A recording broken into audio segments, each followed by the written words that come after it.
Ele realmente queria estar em casa com a mãe e o irmão. Ele não queria ir ver o pai naquele dia de ação de graças. Sabendo que era uma ordem judicial, ele não tinha escolha. Então, o adolescente fez o melhor que pôde. Ele colocou um sorriso no rosto, embarcou em um avião e lá foi ele. Chegou em segurança e o pai foi buscá-lo para levá-lo para casa. Mas então, já no dia seguinte, o adolescente havia desaparecido.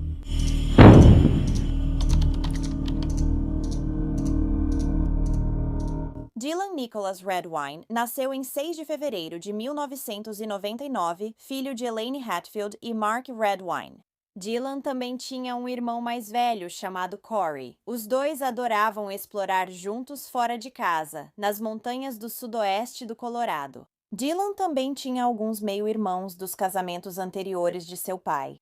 Ele tinha uma relação próxima com sua mãe e seu irmão, e adorava videogames, sair com os amigos, jogar beisebol e explorar a natureza ao redor de sua casa.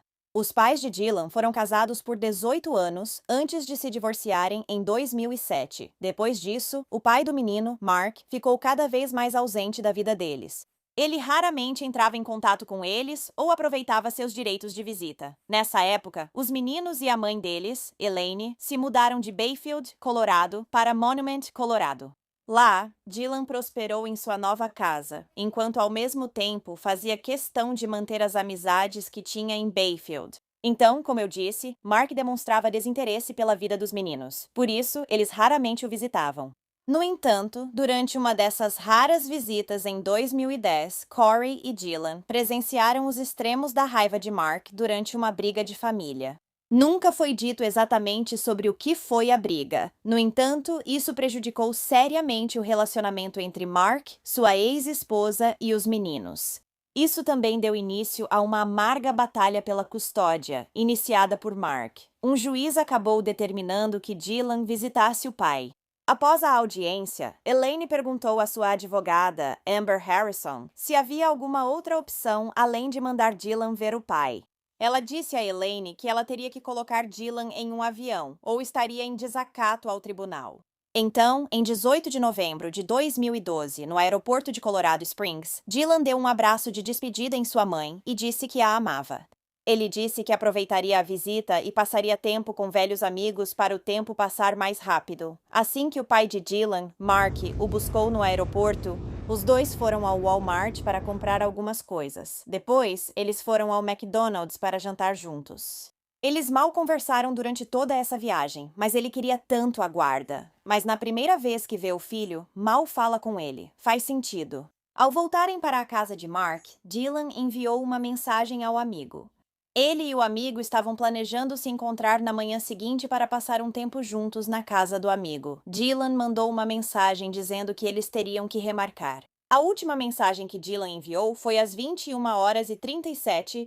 Na manhã seguinte, por volta das 5h30, Mark se mexeu pela casa tentando acordar Dylan. Mark disse que o adolescente não queria levantar, então ele acabou indo para a cidade sozinho, por volta das 7h30 daquela manhã. Mark então resolveu algumas coisas em Durango. Depois ele passou rapidamente pelo trabalho por um motivo ou outro e voltou para casa às 11h30 daquela manhã. Quando ele voltou para casa, disse que Dylan não estava lá. Ele viu que uma tigela de cereal tinha sido deixada no balcão e a TV também estava ligada.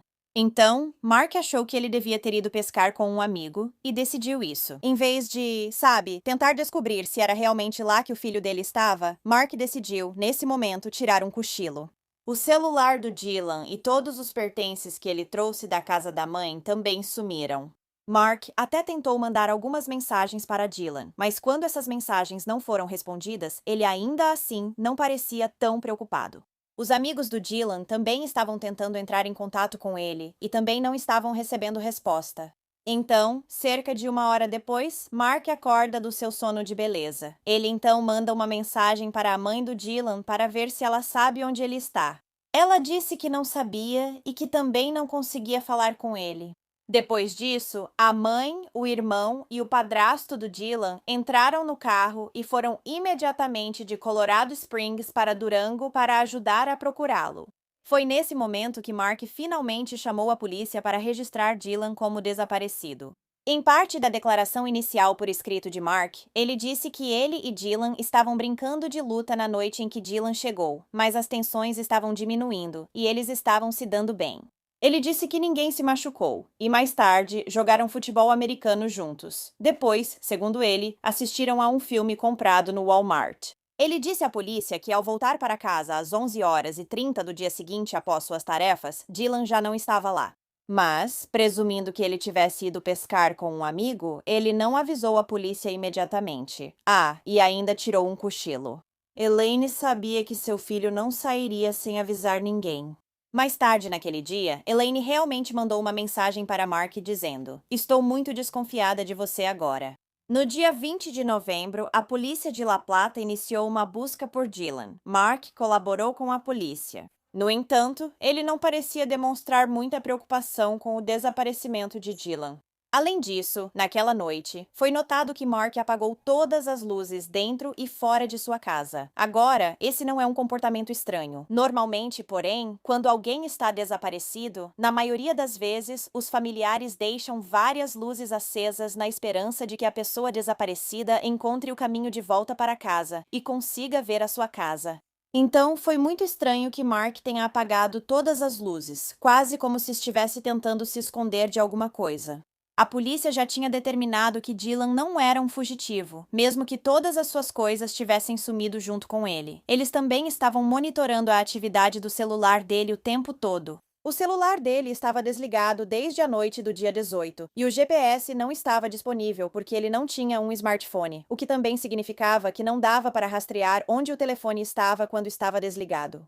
Então, eles não conseguiram localizar Dylan dessa forma, e toda a família foi submetida a testes de polígrafo. O resultado do teste de Mark foi inconclusivo, e ele se recusou a refazê-lo, apesar dos súplicas da família para que ele o fizesse. Grandes grupos de busca foram formados para ajudar. Helicópteros estavam no ar, barcos estavam no lago próximo, mas nada foi encontrado. As pessoas que estavam procurando ficaram preocupadas porque a noite ficava cada vez mais frio e escuro, e elas sabiam que Dylan nem sequer estava com um casaco. Mais de 320 voluntários ajudaram nas buscas por Dylan e cobriram mais de 96 quilômetros de estradas e áreas remotas. No dia 26 de novembro, o FBI entrou oficialmente nas buscas por Dylan. A mãe de Dylan também falou com a mídia nesse momento e expressou suas preocupações de que seu ex-marido, Mark Redwine, pudesse ter algo a ver com o desaparecimento do filho. Mark, por outro lado, que até então tinha permanecido em silêncio, disse a um jornal local que sabia que seu filho não tinha fugido porque, abre aspas, ele não tinha motivo para fugir. Com Dylan ainda desaparecido, familiares e amigos estavam desesperados. As buscas já duravam dias e não tinham encontrado nada. Na noite de 27 de dezembro de 2012, amigos e familiares de Dylan fizeram uma vigília por ele, compartilhando preocupações e apoiando uns aos outros neste momento difícil. O meio-irmão de Dylan, Brandon Redwine, só soube do desaparecimento dele quando entrou em contato com o outro meio-irmão, Corey. Brandon afirmou que sua comunicação com Mark havia se tornado bem esporádica. Assim que Brandon soube do desaparecimento de Dylan, ele, sua esposa e seus filhos viajaram de carro até Durango, saindo de Gilbert, no Arizona. Naquela noite, Corey, Brandon, Mark e David, o irmão de Mark, sentaram-se para elaborar um plano para procurar Dylan.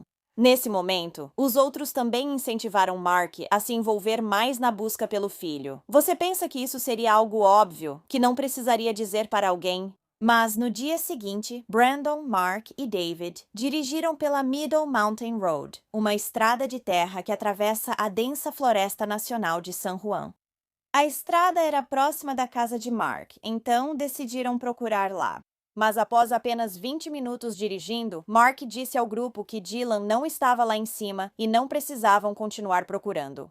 Não houve explicação de como ele sabia disso. Mark insistiu que eles dessem meia volta. Nesse momento, Brandon percebeu que havia algo errado. Ele achou que Mark sabia de alguma coisa, embora não soubesse o que ou como. Brandon disse isso. Durante o desaparecimento de Dylan, ele frequentemente perguntava ao pai, Mark, o que ele achava que tinha acontecido com Dylan e, em um momento, perguntou diretamente se ele sabia onde Dylan estava.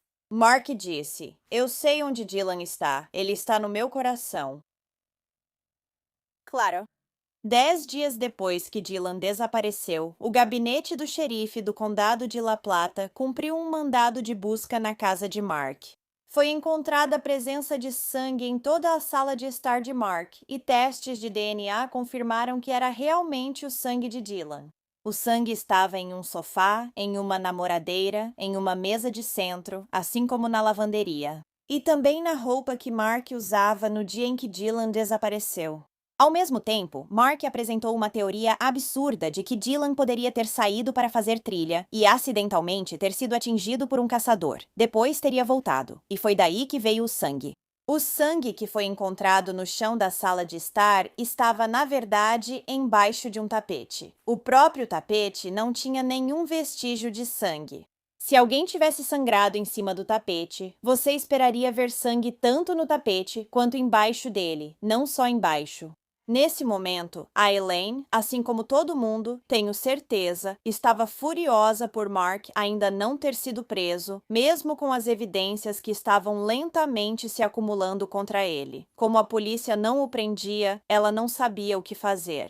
Então, depois de pensar bastante, Elaine decidiu que iria tornar público o que pensava sobre a culpa de Mark. Ela resolveu ir ao programa do Dr. Phil.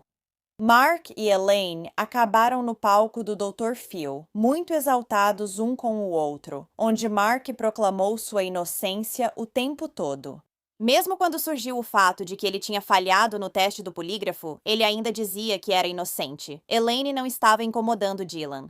O FBI já havia entrevistado Mark algumas vezes até que ele foi chamado para uma terceira entrevista. Foi nesse momento que ele finalmente mencionou alguns ferimentos que Dylan possivelmente tinha. No começo, ele disse que Dylan estava sangrando porque tinha uma herpes no lábio que estava vazando.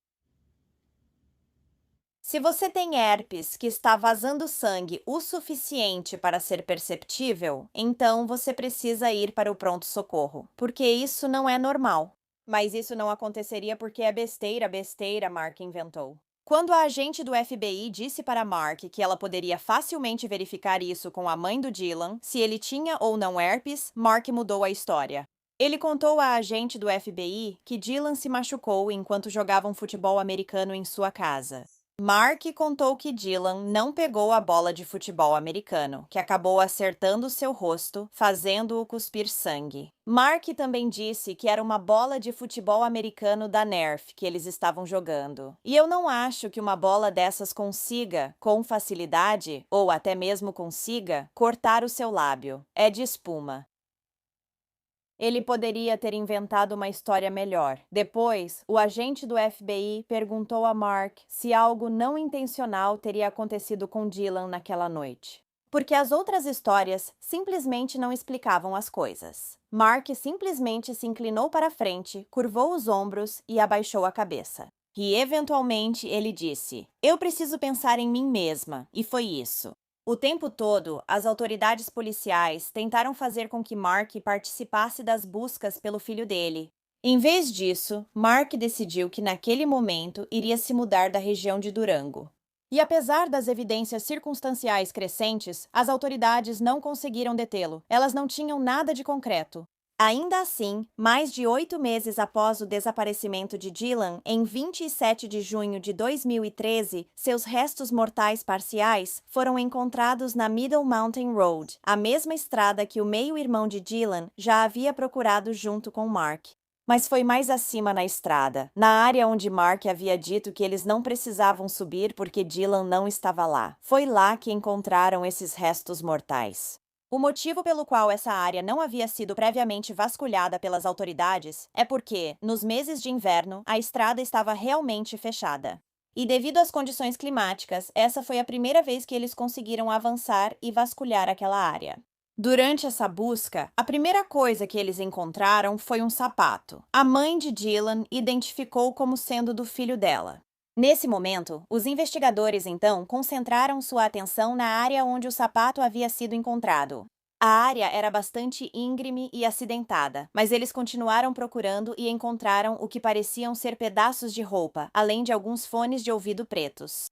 Em seguida, foi encontrado um pedaço de osso que foi identificado como uma clavícula. Também foram encontrados outros 2 fragmentos de ossos durante essa busca. Os restos mortais pertenciam a Dylan. As detetives descreveram a área onde encontraram as roupas e os restos mortais como um local muito provável de desova de um corpo. Mesmo tendo encontrado alguns dos restos mortais de Dylan, ainda não tinham provas suficientes para determinar o que havia acontecido com o adolescente ou quem tinha feito isso com ele. Em novembro daquele ano, 2013, mais de 100 pessoas, incluindo familiares e amigos de Dylan, se reuniram em Bayfield. Eles dedicaram um memorial permanente dentro do cemitério de Bayfield para Dylan. Era um banco memorial que agora está instalado no cemitério com o nome de Dylan gravado na pedra. Disseram que Mark não esteve presente na cerimônia de homenagem.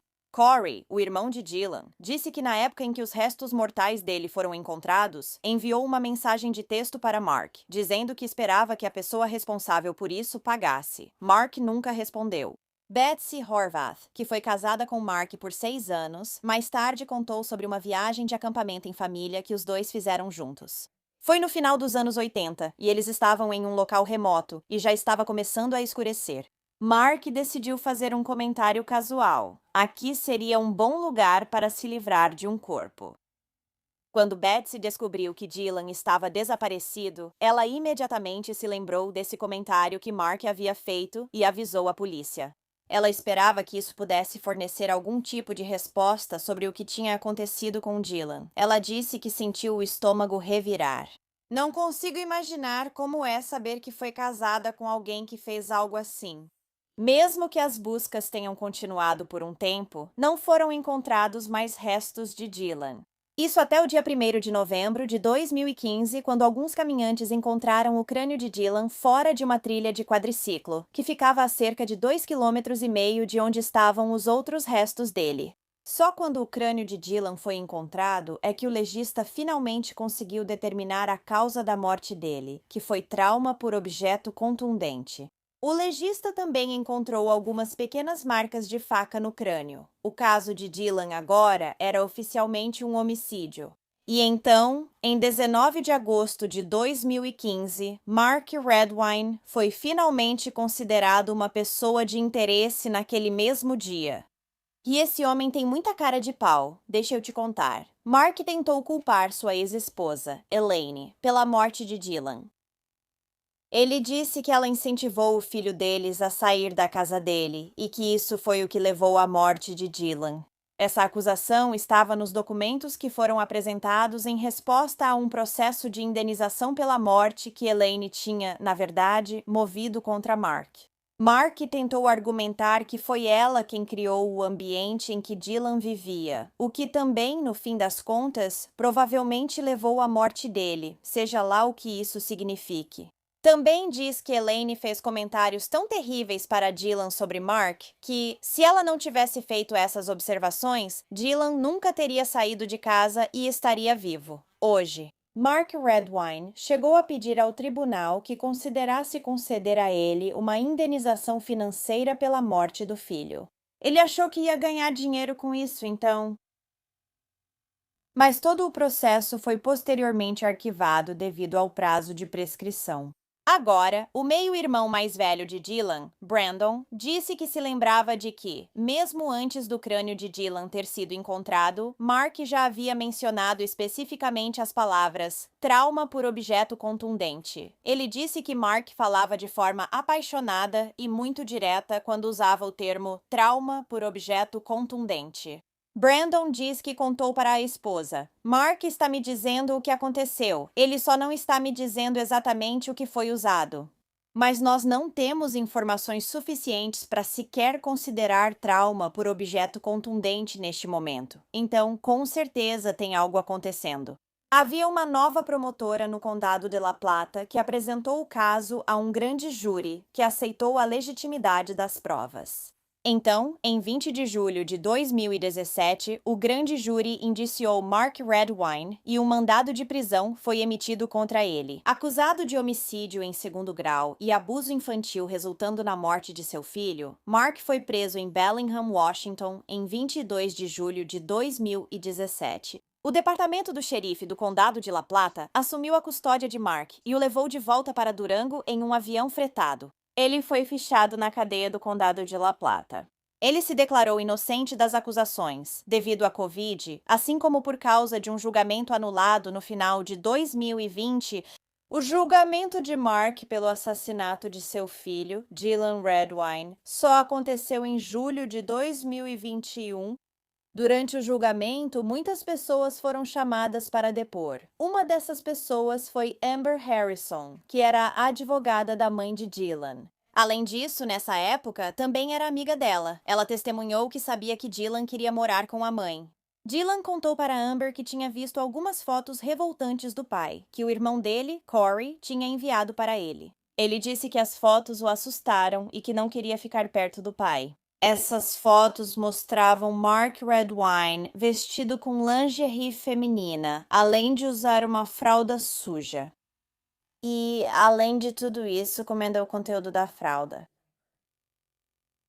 Corey também testemunharia mais tarde sobre essas fotos, dizendo que ele e Dylan as descobriram acidentalmente no computador do pai. Durante uma viagem em 2011, Corey tirou fotos das fotos e as salvou em seu celular. Ele disse que enviou essas fotos comprometedoras para o pai em agosto de 2012. Corey disse para ele: "Você é o que você come." Mark chamou Corey de ladrão por tirar suas fotos e disse que ele só estava tentando machucá-lo, da mesma forma que a mãe dele, Elaine, tinha feito.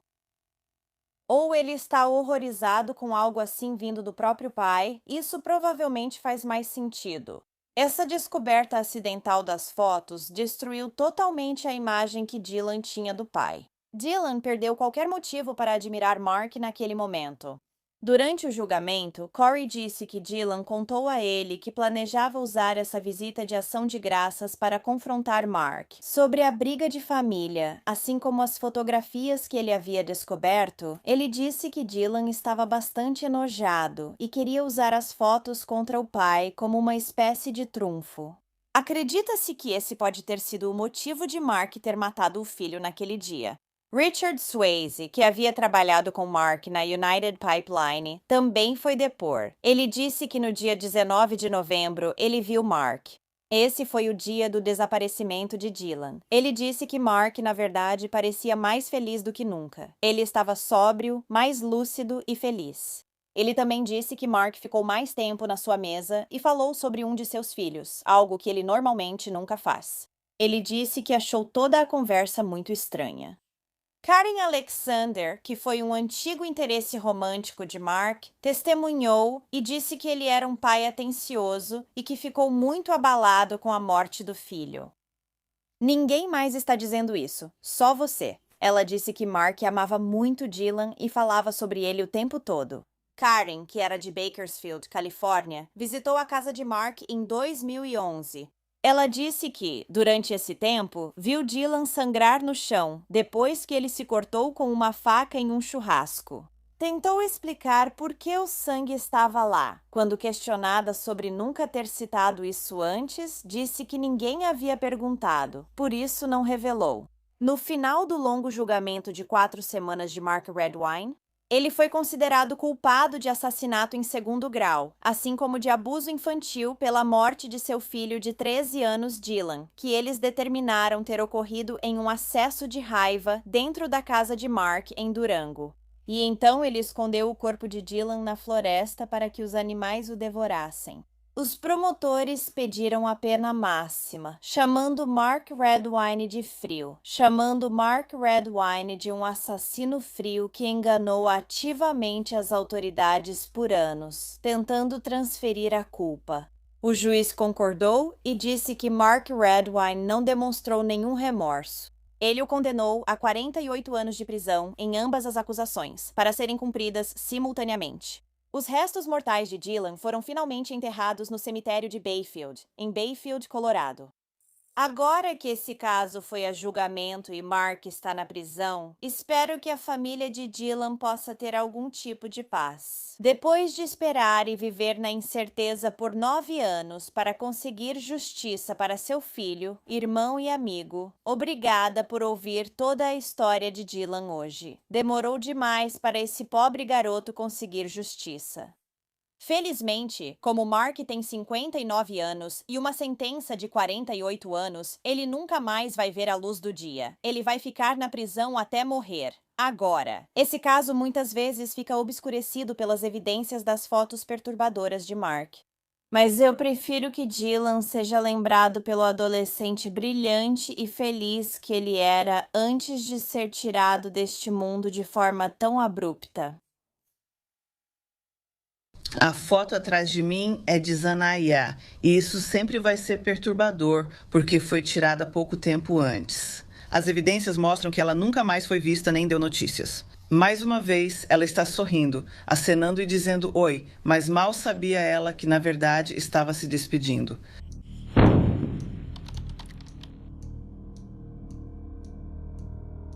Nyjah Harris nasceu em 16 de setembro de 2010 em Detroit, Michigan, filha de sua mãe, Kenyatta Harris, e de seu pai, Mervyn Jennings. Ela era uma aluna nota 10 em sua escola preparatória J.E. Clark, onde estava no 8º ano. Diziam que Nyjah era incrivelmente doce, criativa, brilhante e cheia de energia. Ela adorava gravar vídeos no TikTok e ficar com os primos. Nyjah nasceu de um caso entre seus pais no trabalho. O pai dela, Mervyn, era casado na época, mas ele vinha enfrentando alguns problemas em seu relacionamento, que foram ainda mais agravados pelo seu alcoolismo. Sua mãe, Kenyatta, era vista como festeira e usava drogas com frequência. Devido ao estilo de vida que tinham, o casal transferiu os direitos parentais de Nyjah para sua avó materna, Annette Harris. De acordo com Mervyn, ele visitava a filha sempre que podia e também lhe dava apoio financeiro quando conseguia. No entanto, ele praticamente perdeu o contato com Nyjah em 2016 e disse que, desde então, vinha tentando restabelecer contato com ela. Algo que ficou ainda mais difícil por causa de sua insuficiência cardíaca congestiva. Na época, Nyjah e sua avó moravam em uma casa em Detroit. A tia da menina, Shannon, junto com seus 5 filhos, também teria se mudado para a casa em outubro de 2023. Mesmo quando a tia não morava lá, diziam que ela sempre passava um tempo na residência. Então, na tarde de 9 de janeiro de 2024, Nyjah desceu do ônibus escolar em seu ponto habitual, que ficava na Cornwall, com a 3 Mile Drive, a poucos metros de sua casa. Depois disso, ela nunca mais foi vista, mas Nyjah não foi imediatamente reportada como desaparecida. A avó dela só faria o relato no dia seguinte, e quando fez, aparentemente não avisou a polícia, mas sim ligou para a escola da Nyjah e contou para eles. O Distrito Escolar de Detroit tentou resolver a situação sozinho antes de acionar as autoridades. Eles pensavam que Nyjah era uma adolescente fugitiva e que podiam resolver a situação sozinhos. Então, só mais de um mês depois, em 13 de fevereiro de 2024, eles decidiram pedir ajuda ao Departamento de Polícia de Detroit. Após o alerta das autoridades, um panfleto de desaparecimento foi divulgado para Nyjah.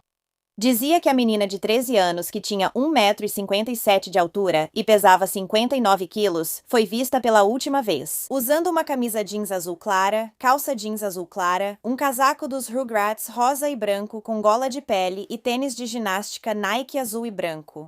As autoridades descobriram que a câmera de vídeo porteiro Ring de um vizinho havia capturado Nyjah descendo do ônibus escolar. Isso foi às 14h54 do dia 9 de janeiro. De forma incomum, a menina de 13 anos começou a caminhar na direção oposta à casa da avó.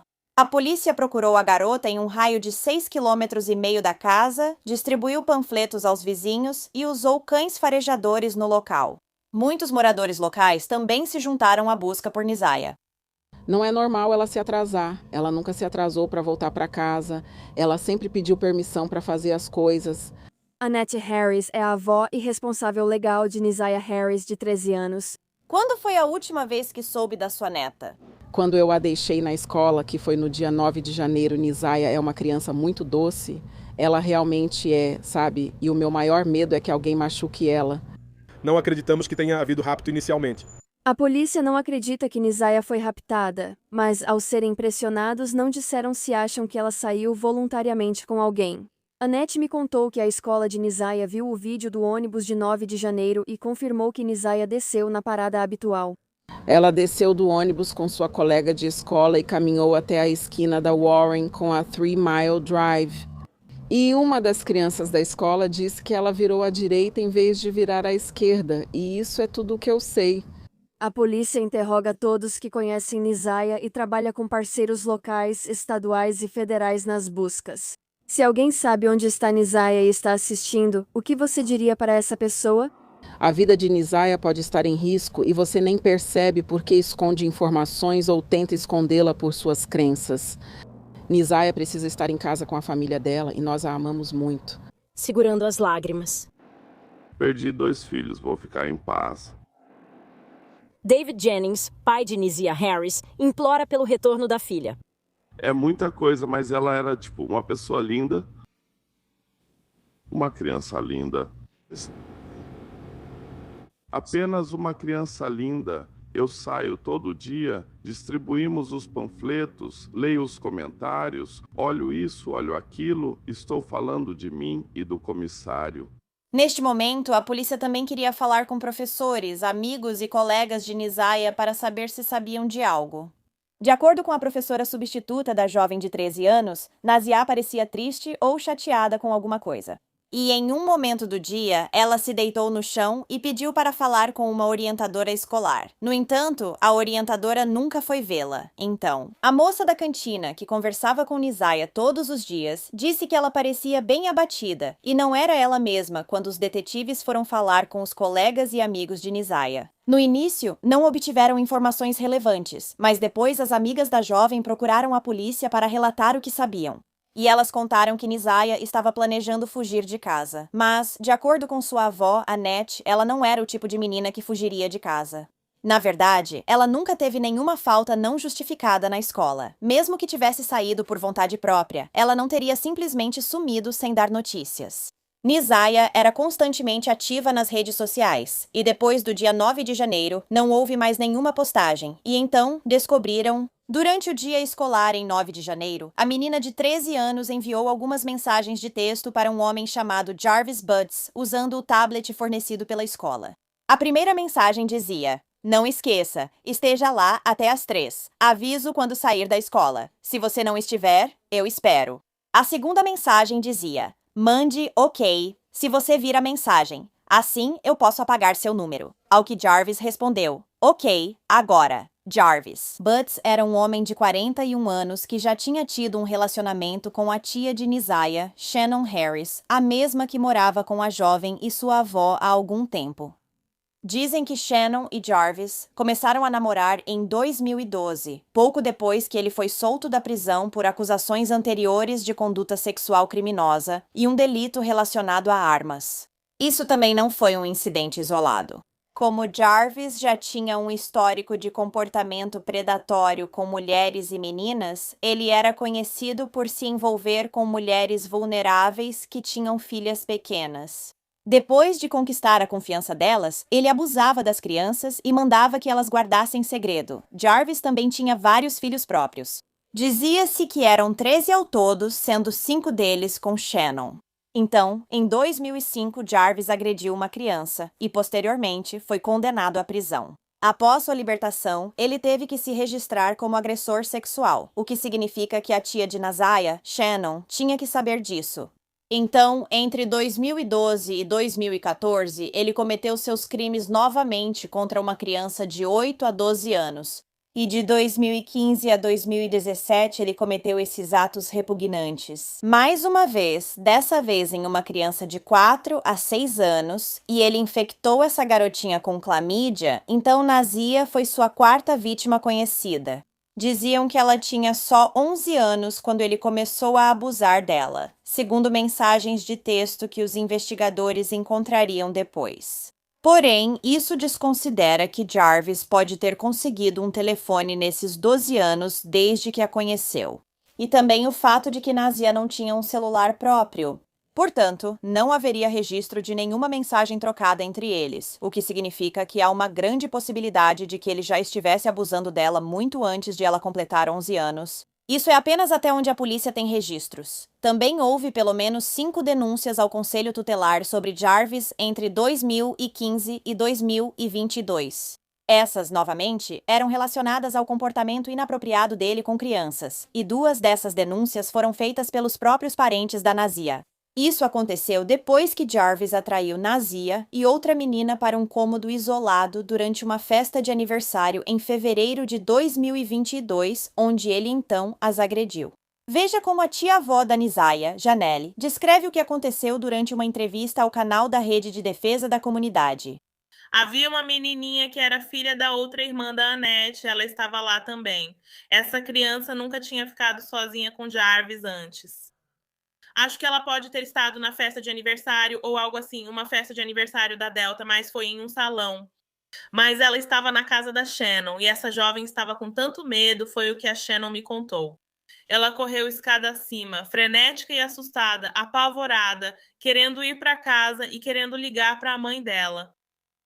Porque o Jarvis a tocou de forma inapropriada enquanto ela brincava com o filhote no porão.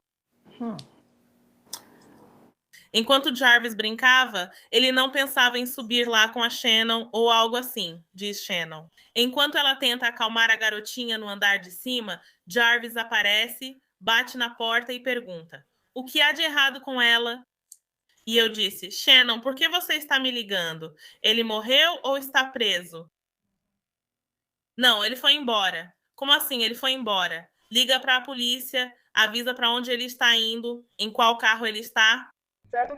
"Bem, eu estou prestes a levar ela para casa. Depois vou ligar para minha mãe." Liguei para ela 30 minutos depois e perguntei se chamou a polícia. Minha mãe disse para levar as crianças para casa amanhã de manhã, que vai conversar com elas. Eu disse: "Não, vocês devem chamar a polícia, não conversar com ele." Ela não chamou a polícia. Depois descobri que a polícia não foi chamada. No dia seguinte, liguei para a Shannon, que contou que sua mãe falou com eles e as crianças admitiram que mentiram. Elas se irritaram porque ele não quis dar dinheiro. Liguei para a Annette e perguntei se iam chamar a polícia. Ela confirmou, disse que resolveriam e chamaria a polícia. Então deixei, já que ela faria isso. Shannon me garantiu que a polícia tinha sido chamada, que eles estavam envolvidos, que havia uma investigação acontecendo, tudo isso. Isso foi em fevereiro de 2022.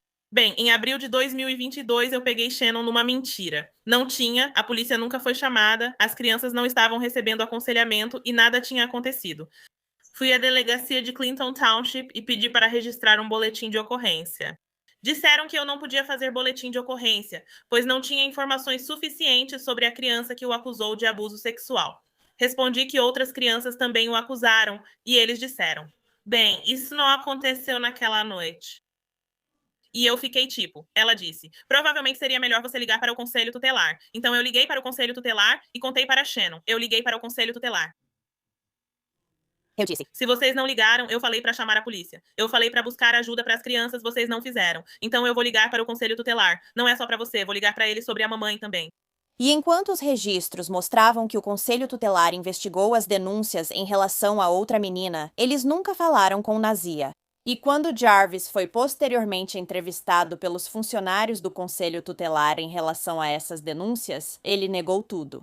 Portanto, nada mais aconteceu em relação a isso. Foi em algum momento de 2023 que Shannon e Jarvis teriam se separado. Mas mesmo depois disso, ele ainda se referia a Nazia como sua sobrinha e continuou a vê-la em segredo.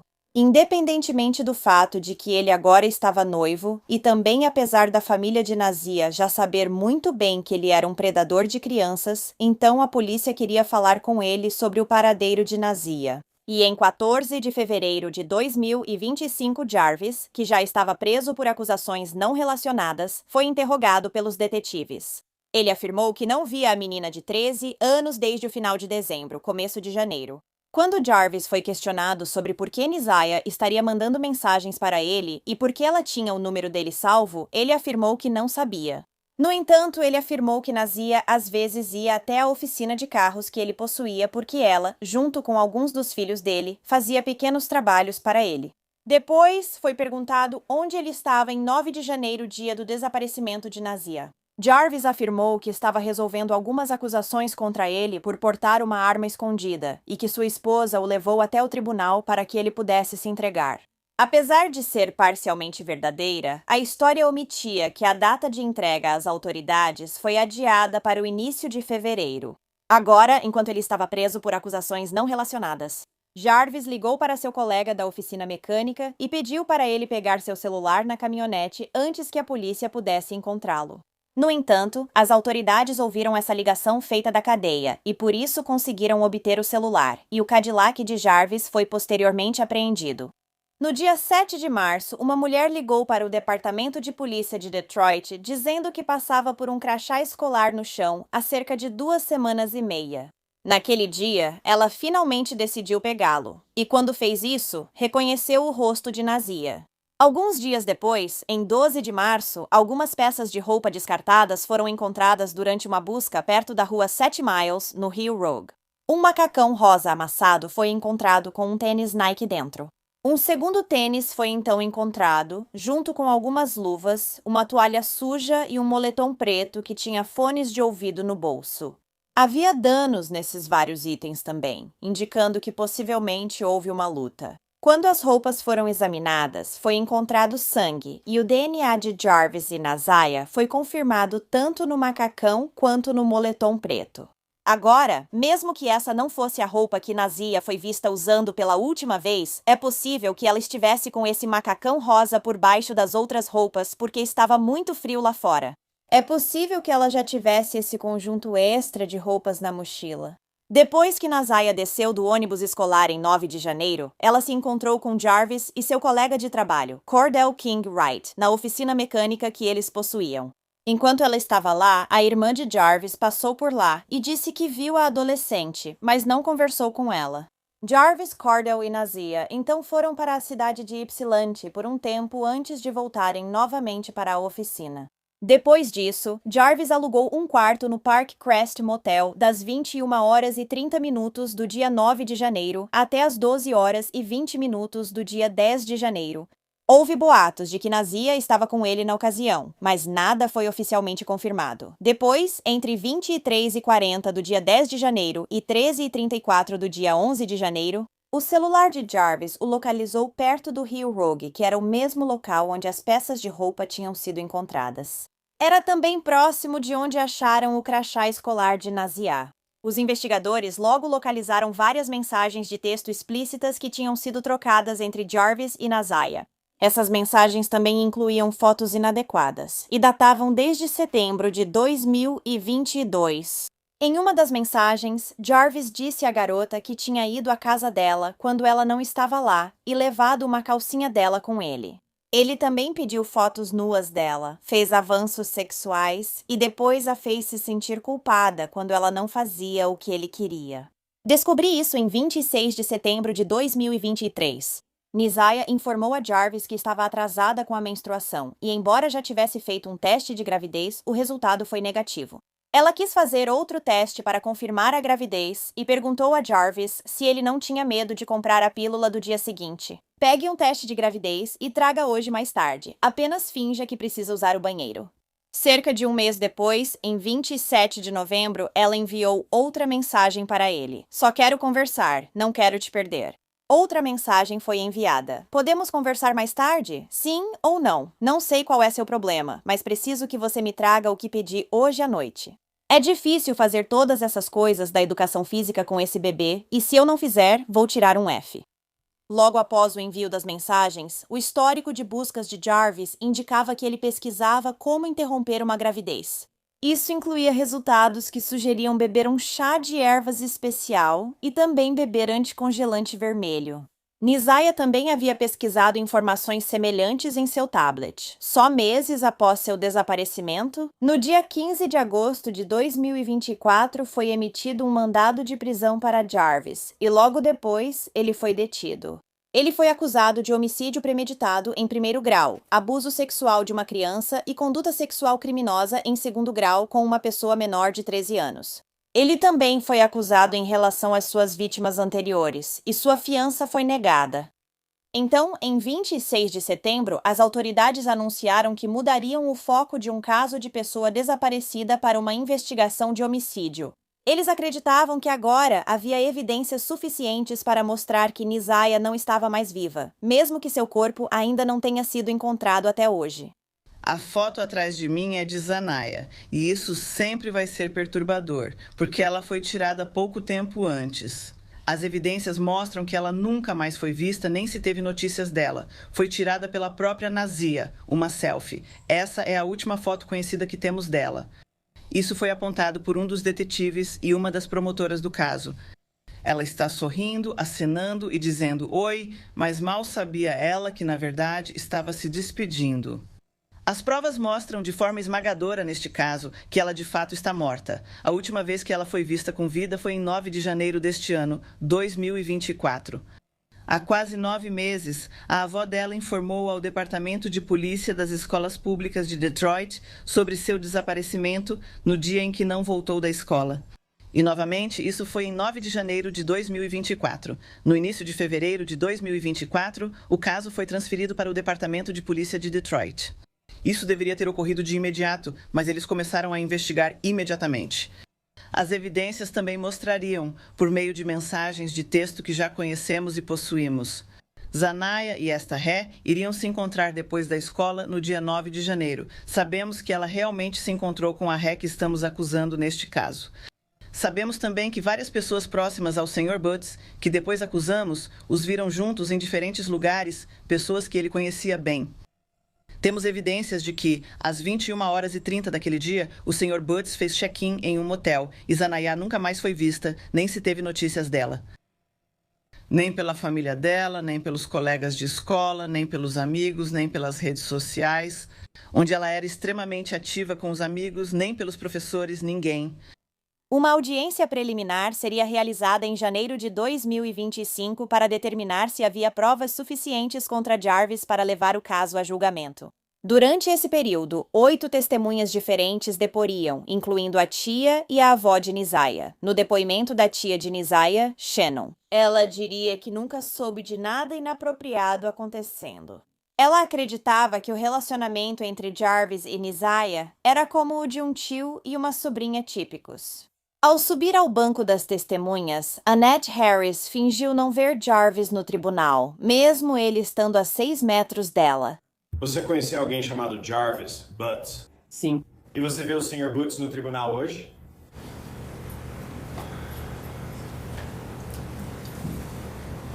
Se precisar se levantar para olhar melhor.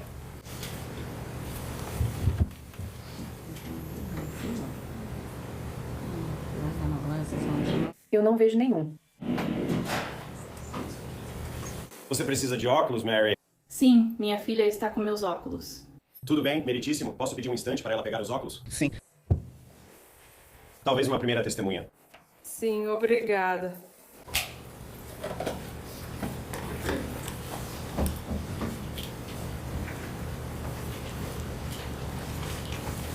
E você poderia simplesmente se levantar e dar outra olhada ao redor. Ok, sim. Você vê o Sr. Butts em situações importantes? Pode apontá-lo e dizer uma peça de roupa dele? Uniforme azul com a máscara azul. Quando ela finalmente conseguiu encontrá-lo, ela disse que Jarvis quase nunca tinha entrado na casa. Normalmente, ele só encostava o caminhão e então Shannon saía para conversar com ele.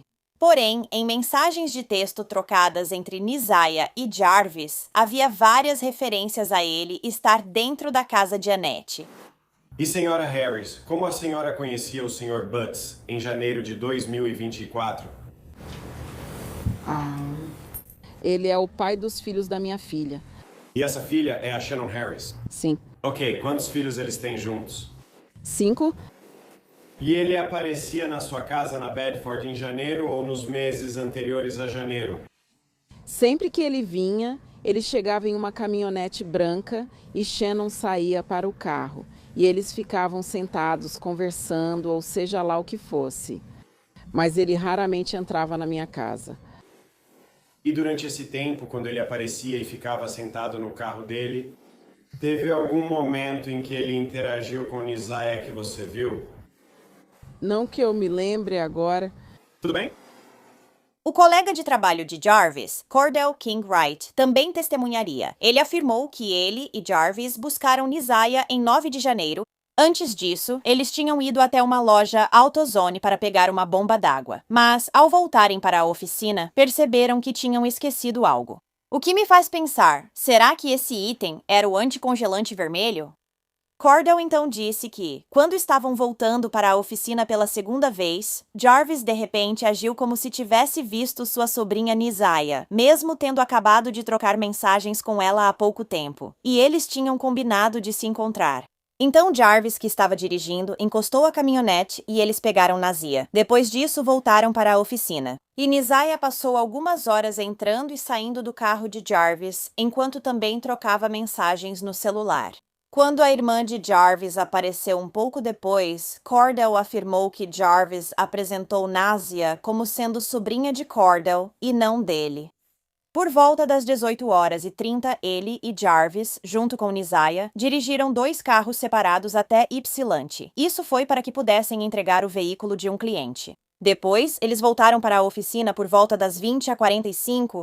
Nesse momento, Cordell foi para casa. Na manhã seguinte, Jarvis não foi trabalhar. Uma das primas de Nizaya também testemunhou durante essa audiência preliminar, e ela disse que viu Jarvis agindo de forma inadequada com a menina de 13 anos. Ele também fez o mesmo com outra das primas menores de idade, e isso aconteceu na oficina dele. A jovem afirmou que ele também tentou se aproximar dela, mas ela recusou. Em seguida, a ex-noiva de Jarvis, Tashiana Davis, foi chamada para depor. E ela disse que ele traía sempre e escondia o celular dele. Mesmo assim, ela continuou com ele porque, segundo ela, ele era bom com crianças. Outra ex-namorada de Jarvis também testemunhou e disse que na noite de 9 de janeiro ele havia pegado o carro dela emprestado. Quando ela pegou o veículo de volta, encontrou um par de óculos dentro, idênticos aos que Nizaya usava. Quando Jarvis percebeu que ela estava segurando os óculos, ele os arrancou dela e afirmou que pertenciam ao filho dele. Depois que o depoimento de todos foi ouvido, um juiz decidiu que havia provas suficientes para que Jarvis fosse a julgamento. E está marcado para começar em 6 de outubro de 2025. A juíza que tomou essa decisão, juíza Alia Sabri, descreveu Jarvis como o monstro de toda essa história. Mas ela também culpou todos os outros adultos que fizeram parte da vida de Nizaya e falharam com ela. Sr. Butts, fique de pé. Você ficou sentado aí por 4 dias, de cabeça baixa, se escondendo atrás do seu advogado, com a máscara no rosto e fazendo anotações vigorosas. Quero que você preste atenção e ouça tudo o que tenho a dizer. Eu venho tentando descobrir isso nos últimos 5 dias. Em certo momento, achei que você tinha deficiência cognitiva no início da família, ou talvez mentalidade de uma criança de 10 anos, por isso agia assim. Mas conforme fui ouvindo mais e mais depoimentos, percebi que você era simplesmente a verdadeira definição de uma... Vendo você rir e se gabar sobre todas as filhos que você teve com diferentes mulheres, e os filhos e as namoradas, e fazendo bebês para manipulá-los e tê-los na sua presença. Limpando, entre aspas, limpando sua loja das menininhas ao seu redor e trazendo você até aqui hoje. Você dominou Nizaya, você fez jogos mentais com ela, todos nós ouvimos que você a controlava emocionalmente. Ela foi exposta a tanta coisa tão jovem. As mensagens de texto entre vocês dois foram nojentas de ouvir. Ela te tinha salvo como amor para sempre no celular. Nizaya merece muito mais. E enquanto eu mencionei que outras pessoas falharam com ela, Jarvis Butts, você é o monstro de toda essa história. Ela merecia amor dos pais e de todos à sua volta, mas foi ignorada, negligenciada, e você se aproveitou disso. Ela queria ser amada, mas nunca saberá como é essa sensação. Seus filhos merecem mais. Eu rezo pela cura de todas as vítimas e das meninas e possivelmente meninos que tiveram contato com você, como comunidade. Devemos olhar para este caso como um exemplo claro de quanto trabalho ainda temos pela frente quando se trata de proteger nossas crianças e, especialmente, nossas meninas negras. Eu rezo para que todos aqueles que foram traumatizados por você encontrem paz e cura. Muitas outras pessoas também têm culpado a família de Nizaya pelo que aconteceu com ela, especialmente sua avó e sua tia Shannon. Ela tinha apenas 13 anos, mas já estava se encontrando escondida com Jarvis há anos, e eles alegaram que não faziam ideia. Eles também afirmaram que não sabiam que ela estava grávida, o que eu acho um pouco difícil de acreditar. À medida que a história de Nizaya ganhou atenção online, o rapper Skilla Boy se pronunciou. Ele não só exigiu justiça por ela, mas também se ofereceu para cobrir os custos para que a comunidade realizasse a homenagem para Nazia. Ele disse que normalmente doaria o dinheiro para a família em uma situação como essa, mas pelo que ouviu, toda a família dela falhou com ela.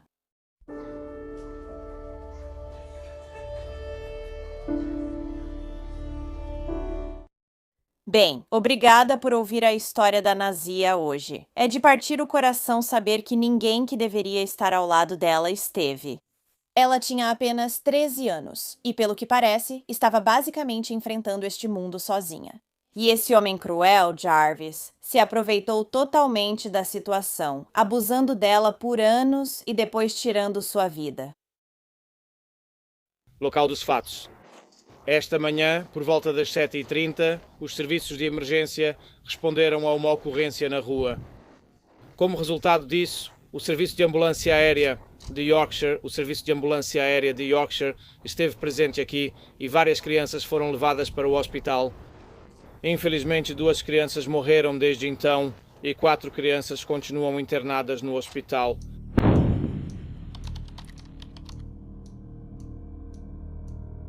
Tristan e Blake Barris eram os mais velhos de 6 filhos que nasceram de sua mãe, Sarah Barris, de 35 anos. Eles moravam em uma casa localizada na Greg House Road, em Sheffield, South Yorkshire, Inglaterra. Blake, de 14 anos, era descrito como doce e gentil.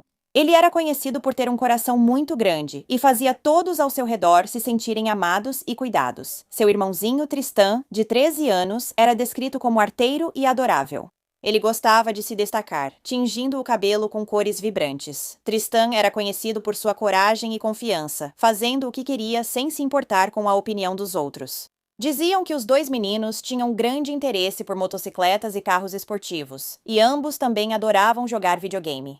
A mãe das crianças, Sarah, era mãe solteira e estava criando Blake, de 14 anos, e Tristan, de 13 anos. Junto com os outros irmãos, que tinham 7 meses, 3 anos, 10 e 11 anos, ela era considerada uma mãe amorosa e dedicada, sempre fazendo o possível para criar bem seus filhos. Muitos a viam como sua maior defensora. Em novembro de 2018, a mãe buscou os serviços sociais para pedir ajuda com Tristan, pois, segundo Sarah, ele tinha problemas de comportamento e ela precisava de alguma assistência. Ele havia sido diagnosticado com autismo e TDAH. Seu irmão Blake, junto com outras 2 crianças na casa, também foram diagnosticados com TDAH. Além disso, Sarah afirmou que Tristan estava acessando grandes quantidades de pornografia online, vinha agindo de forma mais agressiva com seus irmãos, e certa vez pegou o carro da tia sem permissão. Então, uma assistente social foi designada para a família, e logo depois, essa profissional foi até a casa para avaliar a situação.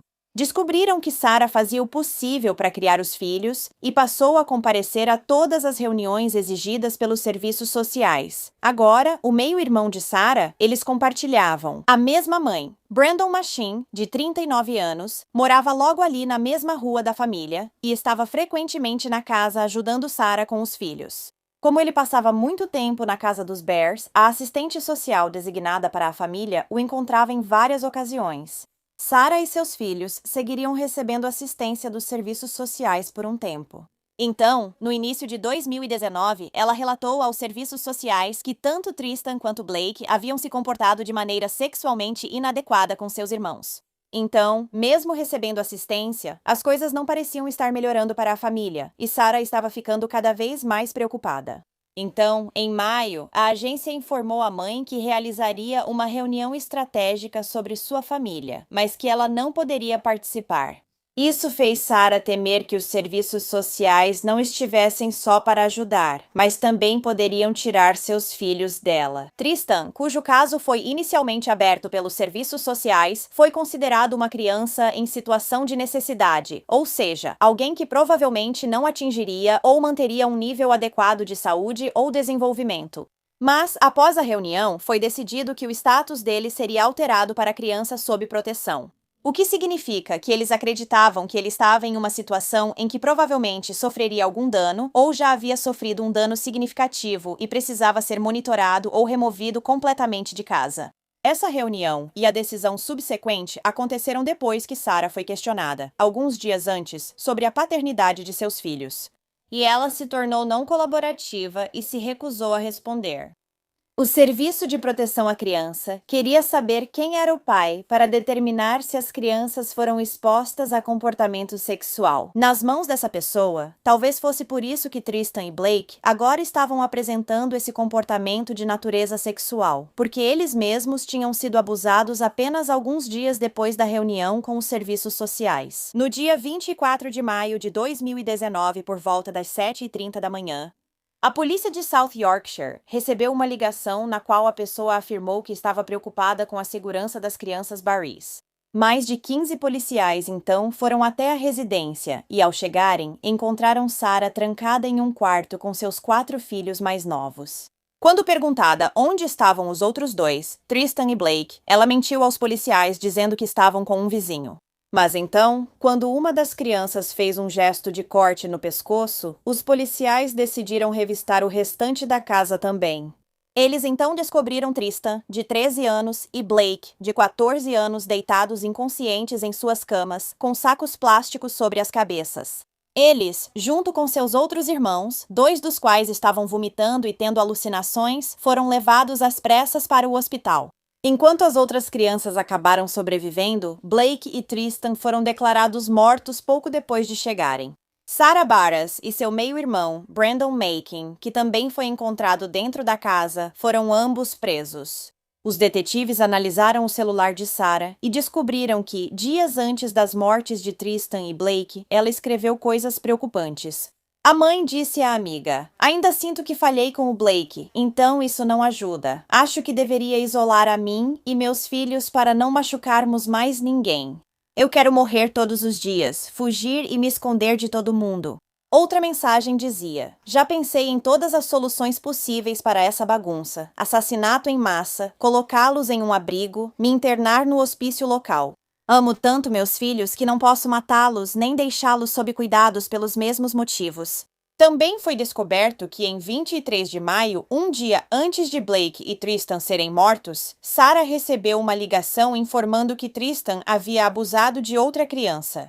Essa pessoa informou a ela que pretendia denunciar o incidente às autoridades no dia seguinte. Então, a polícia acredita que foi ou após receber essa ligação ou após a reunião realizada pelos serviços sociais, decidindo que poderiam possivelmente tirar seus filhos dela, que Sarah e Brandon começaram a formular o plano de matar todas as 6 crianças. Na noite de 23 de maio, o casal reuniu toda a medicação para TDAH que havia sido prescrita às crianças coletivamente. 4 das 6 crianças tinham receita, então havia quantidade considerável. Sarah e Brandon então forçaram as 4 crianças mais velhas a tomar uma grande quantidade da medicação, esperando que isso as matasse durante a noite. Após isso, Sarah avisou amigos e vizinhos que seus filhos tinham uma virose estomacal. Mas, na manhã seguinte, ela percebeu que a medicação não matou seus filhos como ela esperava. Por volta das 7 horas, Tristan mandou mensagem a um amigo no Nintendo Switch, dizendo que estava se sentindo muito mal. Precisando de um novo plano, Sarah entrou na internet e começou a procurar maneiras de tirar a vida dos filhos. Foi então que ela e Brandon decidiram que iriam estrangulá-los. Tristan foi o primeiro, e sua mãe enrolou o cordão do roupão em volta do pescoço dele, sufocando-o. Enquanto ela fazia isso, o adolescente começou a reagir. E então, seu irmão, Blake, entrou no quarto. Ele começou a gritar com a mãe e a dizer para ela parar de matar Tristan. Quando Brandon ouviu essa confusão, ele entrou no quarto e agarrou Blake, então começou a estrangulá-lo até que ele parasse de respirar. Sarah e Brandon colocaram sacos plásticos nas cabeças dos meninos para garantir suas mortes e, em seguida, os colocaram em suas camas. Depois disso, os dois adultos pegaram o próximo filho mais velho, que tinha 11 anos, e tentaram afogá-lo na banheira. Ele também resistiu e gritou, perguntando à mãe e ao tio por que estavam tentando matá-lo. Agora, em algum momento depois que Sarah foi presa, ela finalmente contou às autoridades exatamente quem era o pai das crianças, e era seu próprio meio-irmão, Brandon. As crianças nunca souberam dessa informação, pois lhes disseram a vida inteira que o pai delas havia morrido na Segunda Guerra Mundial quando eram pequenas. Em algum momento, Sarah decidiu que não iria assumir a culpa pelos assassinatos de Tristan e Blake. Em vez disso, ela iria tentar incriminar Brandon pelos assassinatos e dizer que ele a havia forçado a participar. Após a tentativa do casal de afogar seu filho de 11 anos, Sarah pegou seus 4 filhos mais novos e correu para o quarto, onde a polícia a encontrou depois. Enquanto estava lá, ela também estava ocupada fazendo algumas anotações no celular. Uma delas dizia: Brandon é o pai de todas as crianças. Os comprimidos não funcionaram. E então ele me fez matar Tristan, e ele matou Blake e uma terceira criança. Estou sentada aqui com os outros 3, ele vai matá-los e depois a mim. Ela continuou, escrevendo: Ele tentou afogar uma terceira criança. Não está funcionando. Estou com tanto medo. A última anotação que ela escreveu foi às 7h16 da manhã. Dizia: Se por algum milagre meus filhos sobreviverem, por favor, cuide deles e garanta que eles saibam que eu os amo. Vince, por favor. Menos de 10 minutos após escrever isso, Sarah mandou uma mensagem para uma amiga. Ele está tentando nos matar, e Tristan e Blake já morreram. Essa mensagem levou a polícia a ser chamada e informada das preocupações com as crianças. Dizem também que a própria Sarah contatou as autoridades enquanto estava no quarto. Ao ser interrogada, a mãe afirmou que Brandon deu remédio para dormir as crianças na noite anterior, tentando matá-las. Como não deu certo, ele completou o que começou e tirou a vida delas na manhã seguinte. No começo, Brandon chegou a admitir para as autoridades que ele era o único responsável por matar as crianças, e não Sarah. Isso mesmo depois de a mãe ter entregue um caderno à polícia quando foi presa originalmente, e nele havia planos para o funeral dos filhos. Também havia mensagens para a família dela dizendo que ela não teve escolha a não ser fazer o que fez, porque não suportaria ficar separada dos filhos. Por fim, tanto Sarah quanto Brandon admitiram que os serviços sociais estavam muito perto de descobrir que Brandon era o verdadeiro pai das crianças. Eles temiam que, se isso fosse descoberto, as crianças seriam tiradas deles, e então o casal decidiu que seria melhor que as crianças morressem do que fossem colocadas sob tutela. Foi após uma reunião com os serviços sociais que o casal começou a formular seu plano. O plano original era que eles matassem todas as 6 crianças. Depois, Sarah iria se matar e Brandon seria quem descobriria a tragédia e a denunciaria. Mesmo que Sarah e Brandon dissessem que mataram Tristan e Blake para evitar que fossem tirados de casa, Brandon também contou à polícia que quando ele e Sarah receberam a ligação dizendo que Tristan havia abusado de outra criança, ele quis arrancar a cabeça dele e de Blake ou estrangulá-los até a morte. Sarah e Brandon admitiram que tentaram conseguir medicação extra para TDAH a partir de 22 de maio. Eles ligaram várias vezes para seus médicos pedindo novas receitas, porém não conseguiram obter nenhuma, pois ainda era cedo demais para renovar qualquer uma das prescrições. Agora, o outro irmão de Sarah e Brandon, que também é filho da mesma mãe, Martin Barris, disse que viu Brandon sendo violento com Blake. Anos antes dos assassinatos acontecerem, desde que o menino tinha pelo menos 3 ou 4 anos de idade, ele afirmou que entrou em contato com os serviços sociais várias vezes ao longo dos anos por causa de suas preocupações. Martin também comentou que seus irmãos eram maus desde o nascimento. Ele afirmou: eles são tão ruins um quanto o outro. Ambos são assassinos, psicopatas malignos. Ele disse que quando Brandon e Sarah eram mais jovens, gostavam de ver juntos filmes de terror sangrentos. E eles também gostavam de participar de algo muito mais sinistro, pisotear seus ratos de estimação. Os dois foram separados quando Brandon tinha 14 anos e foi retirado da custódia da mãe. Mas ele e Sarah se reencontraram e iniciaram relações sexuais 2 anos depois, quando ele deixou o sistema de acolhimento aos 16 anos. Eles então mantiveram um relacionamento de longo prazo, que durou quase 20 anos e resultou em 6 filhos, cujo destino foi planejado em setembro de 2019. Sarah e Brandon se declararam culpados de todas as acusações: 2 assassinatos, conspiração e tentativa de assassinato. Eles foram condenados à prisão perpétua sem possibilidade de liberdade condicional até que cumpram 35 anos na prisão. Foi relatado que visitantes da casa da família frequentemente ouviam Sarah dizendo aos seus filhos: "Eu te dei a vida e posso tirá-la de você." Falar com eles dessa maneira era descrito como algo cotidiano. As crianças sobreviventes disseram que queriam que seus pais fossem para a cadeia por 300 anos. Em uma declaração de impacto feita por um dos filhos mais velhos, o tribunal ouviu como ele temia se tornar um assassino como seus pais, mas ele não queria ser como eles. As crianças agora estão emocionalmente destruídas e não entendem por que essa tragédia aconteceu com elas. Os 2 filhos mais velhos disseram repetidamente que só querem um lar familiar agradável e querem seus irmãos de volta, porque é muito difícil sem eles.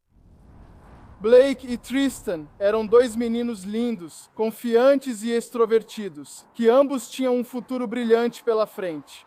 Eles tinham muitos amigos e iluminavam qualquer ambiente em que estavam, especialmente Tristan, que adorava pintar o cabelo com cores vibrantes. A vida cotidiana nunca mais será a mesma. Agora, os meninos deixaram para trás irmãos mais novos cujas vidas viraram de cabeça para baixo.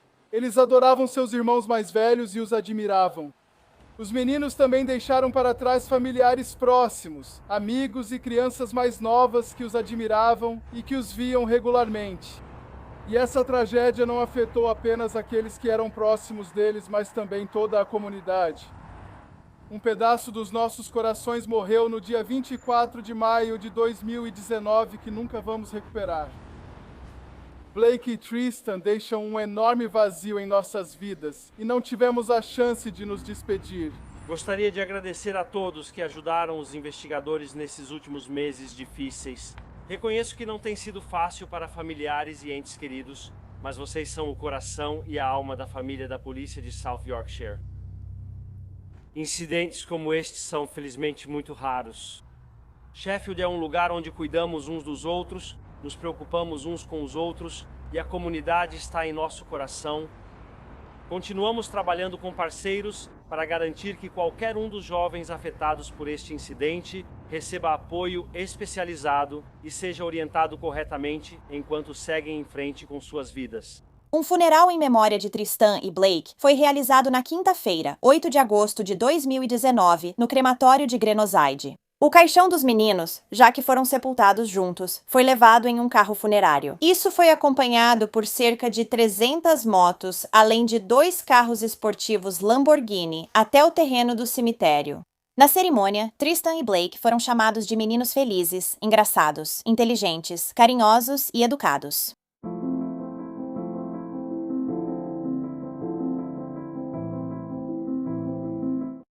Bem, obrigada por ouvir a história de Tristan e Blake hoje. Parece que Sarah entrou em completo pânico quando percebeu que seus filhos poderiam ser tirados dela.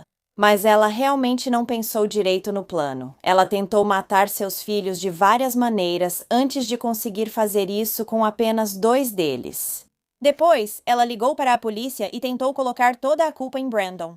Eu não entendo porque ela teria decidido que matar todos os 6 filhos era a melhor solução para uma situação na qual ela mesma se colocou ao dormir e ter filhos com o próprio irmão. O que você acha desse caso? Sandra Birchmore foi assassinada por um monstro e vocês deixaram esse monstro solto nas ruas por 3 anos e meio. Mas eu quero que você me ajude a dizer o nome dela. Sandra Birchmore. Sandra Birchmore. Sandra Birchmore. Sandra Birchmore. Sandra Marie Birchmore nasceu em 13 de maio de 1997, filha de sua mãe, Denise Birchmore, e de seu pai, conhecido apenas como W. Birchmore. Do lado do pai, Sandra não tinha ninguém, pois ela nunca conheceu o pai. Sua mãe, Denise, a criou sozinha e deu a Sandra o sobrenome do falecido marido, morto anos antes de seu nascimento. A mãe de Sandra esteve doente durante a maior parte da infância dela, então sua avó, Claire Godet Coughlin, ajudou a criá-la. Segundo os professores de Sandra, enquanto crescia, ela mostrava sinais de negligência, era muito carente e frequentemente inventava histórias para chamar atenção. Por conta disso e por confiar mais nos professores que nos colegas, Sandra era frequentemente vítima de bullying na escola. Aos 12 anos, Sandra estava desesperada para encontrar uma comunidade fora da sala de aula. Como sempre respeitou e admirou a polícia, em 2010, quando estava prestes a completar 13 anos, Sandra entrou para o programa Jovens Exploradores da Polícia de Staunton. O programa para jovens é um dos muitos capítulos semelhantes em delegacias de polícia no país, criado pelos escoteiros da América há décadas. O programa foi criado para ajudar adolescentes e jovens adultos interessados em carreiras policiais a conhecer o trabalho policial. O programa de Jovens Exploradores de Staunton era coordenado pelo subchefe Robert Devine. No mesmo ano que Sandra entrou, 2 instrutores convidados foram contratados. Esses novos instrutores se chamavam Matthew Farwell e seu irmão gêmeo, William Farwell. Eles também participaram do programa de jovens quando eram mais novos, e ambos se tornaram policiais de Staunton. Matthew, mais tarde, seria promovido a detetive em 2017. Agora, Sandra adorava participar do programa de jovens e permaneceu nele até 2015, o mesmo ano em que se formou na Staunton High School. Enquanto ela estava no programa, Matthew Farwell percebeu que ela não tinha uma figura paterna e decidiu acolhê-la sob sua proteção, ajudando-a nas tarefas de casa e passando tempo com ela além do programa. No ano seguinte à sua formatura no ensino médio, Sandra passou por uma tragédia significativa quando perdeu sua mãe em maio de 2016. E então sua avó, Claire, também faleceu no mês seguinte, em junho de 2016. Mas Sandra permaneceu forte e seguiu com sua vida. E em 2019, ela fez o concurso público de Massachusetts e foi colocada na lista de elegibilidade para a Força Policial de Staunton. Em 2020, Sandra conquistou seu apartamento no Canton Woods Apartments, em Canton, Massachusetts, e começou a trabalhar como assistente de professora na East Elementary School, em Sharon. Além disso, no final de 2020, ela recebeu uma notícia muito empolgante e inesperada. Ela estava grávida. Pouco tempo depois, no dia 2 de fevereiro, Sandra não apareceu no trabalho e não ligou para ninguém para avisar o motivo de sua ausência. Nos dias seguintes, ela continuou sem aparecer. Em 4 de fevereiro de 2021, após várias tentativas de contato sem sucesso com Sandra, funcionários da escola acionaram a polícia para uma verificação de bem-estar. Os policiais foram ao apartamento dela para verificar seu estado, mas ninguém atendeu a porta. Eles notaram que o carro de Sandra seguia no estacionamento, coberto de neve, indicando que não tinha sido movido desde o dia 1º de fevereiro, quando nevou.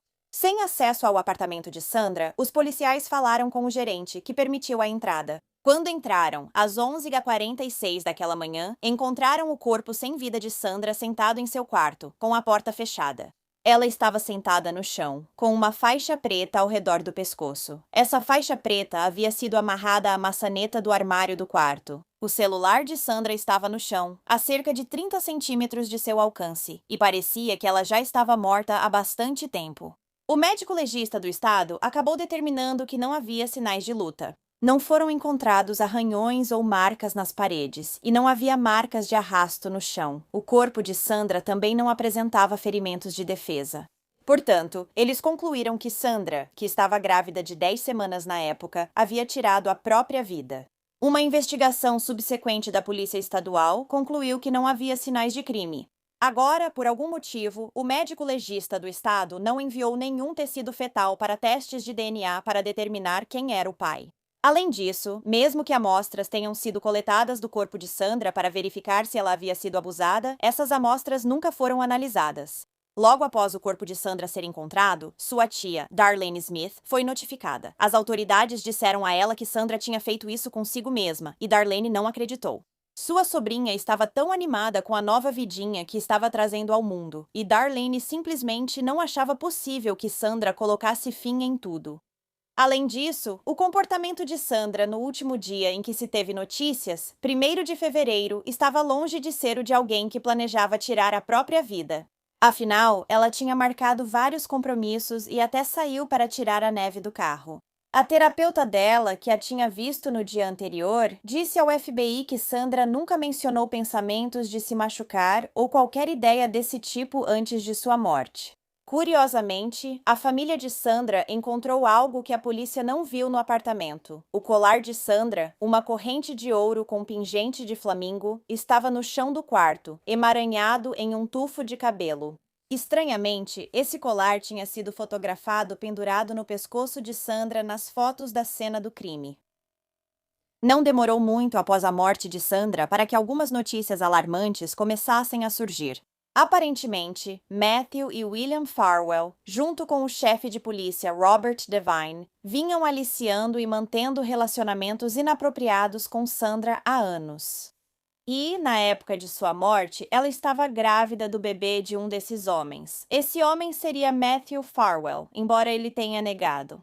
Ele também afirmou que, embora tivesse um relacionamento sexual com Sandra, isso só teria começado em 2020, quando ela tinha 22 anos. Mas acreditava-se que ela tinha 13 anos quando o aliciamento realmente começou. Então, após sua morte, a família de Sandra, mais especificamente sua tia, entrou com um processo no qual alegou que as ações desses 3 homens foram, em última análise, o que levou Sandra a tirar a própria vida.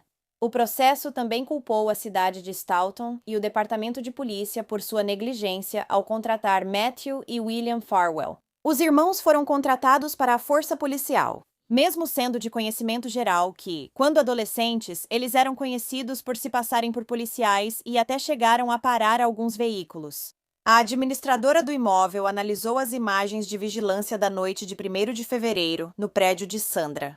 E nela, perceberam um homem alto, entrando no saguão usando uma máscara de Covid. Ele também estava com o capuz preto levantado sobre o boné de beisebol. Esse homem entrou no elevador às 21h14. Depois saiu 29 minutos depois e foi visto saindo apressado do prédio. A administradora do imóvel entregou rapidamente a gravação e outras informações importantes aos investigadores. Uma mulher ligou para a linha de emergência do condomínio, dizendo que Sandra havia contado para ela que seu namorado policial queria que ela fizesse um aborto, ou, abre aspas, ele mesmo cuidaria disso. As autoridades agora achavam que o homem visto nas imagens era Matthew Farwell. Ele entrou no prédio de Sandra às 21h14.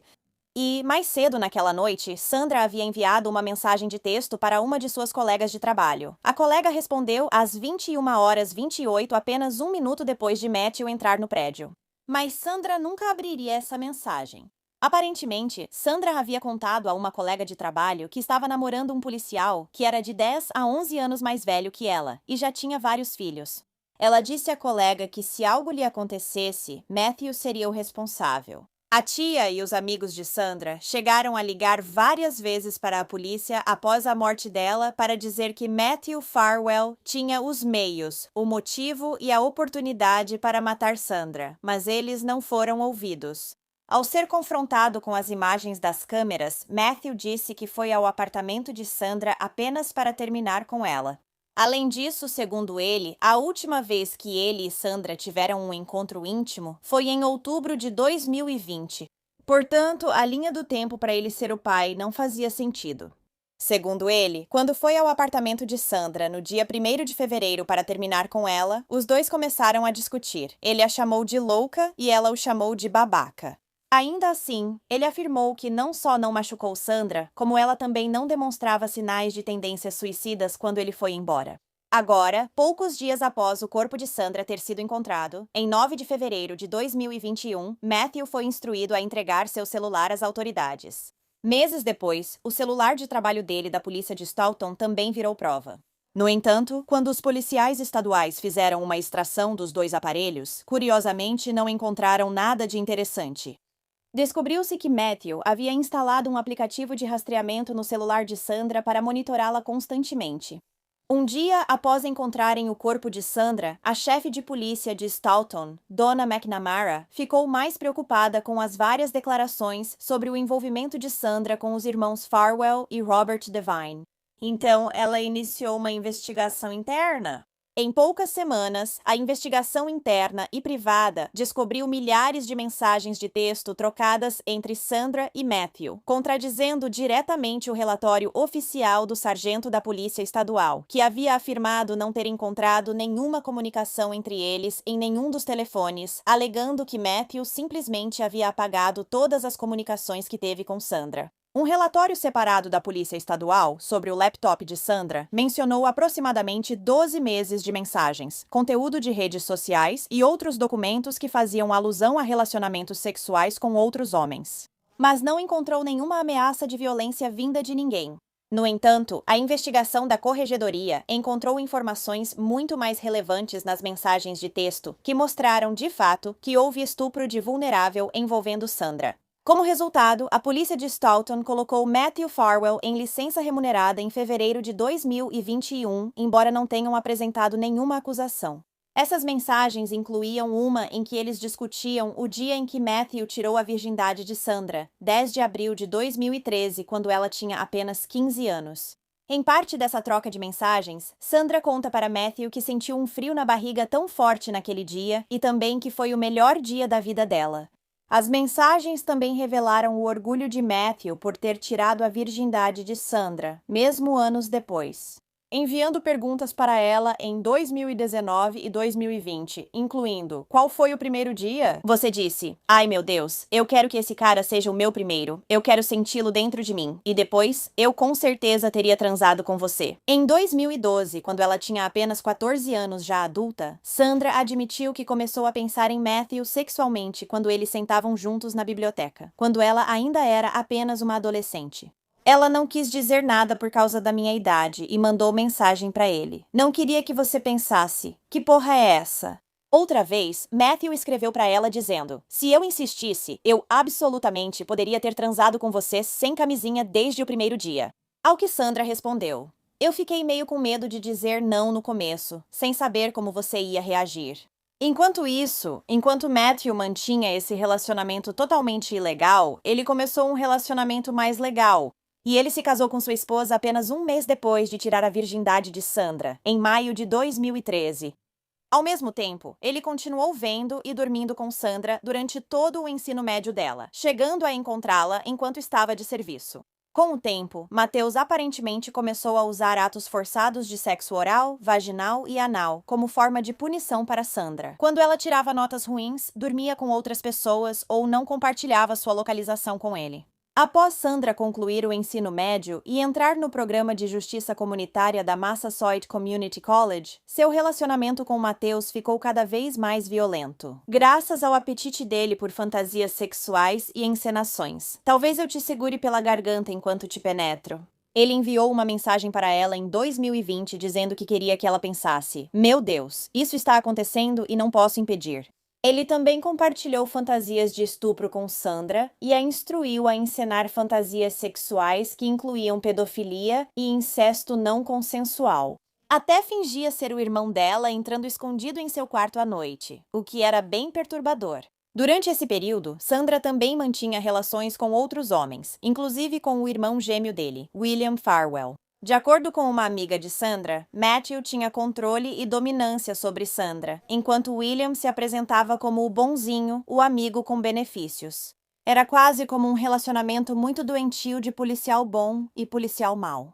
Uma vez, Sandra chegou a fazer sexo no carro com um dos irmãos quando o outro apareceu e ficou muito irritado.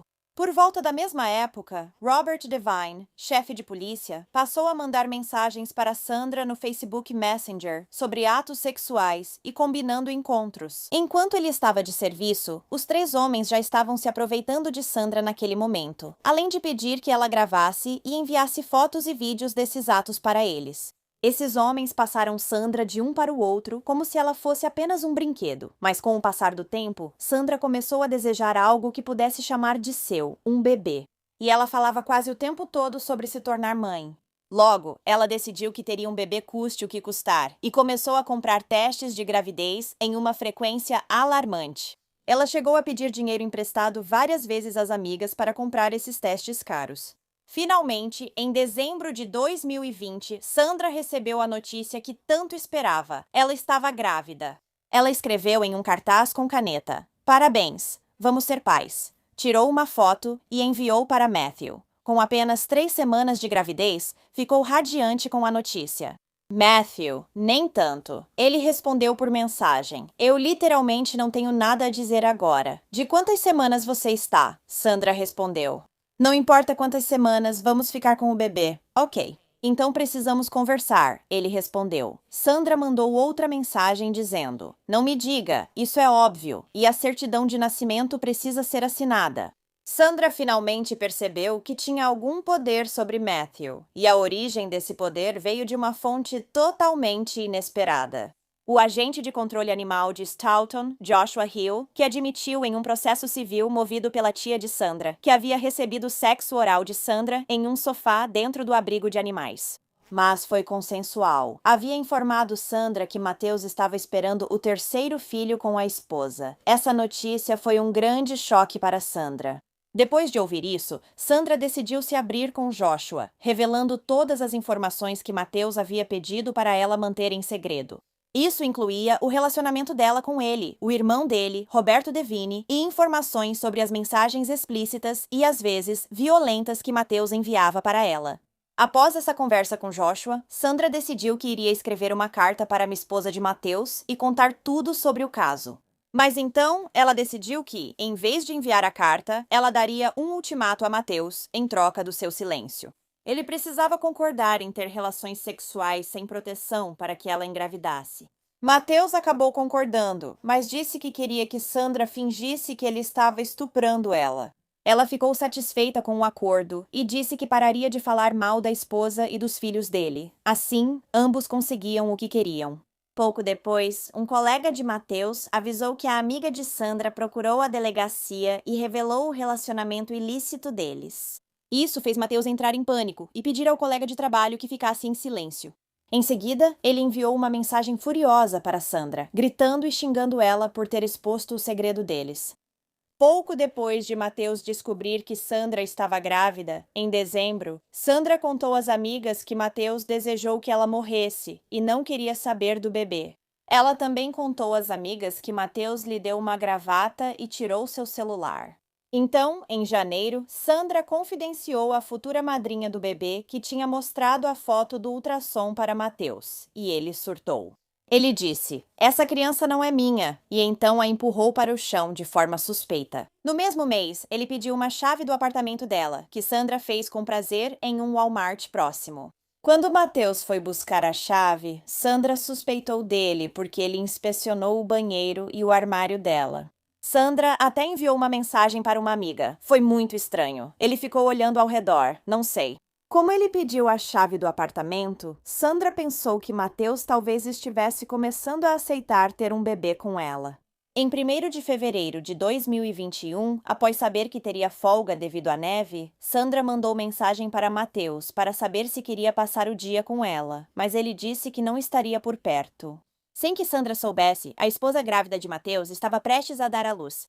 Naquela tarde, Sandra avisou Mateus sobre um presente de bebê entregue em seu apartamento em Canton e expressou animação pelo chá de bebê de março.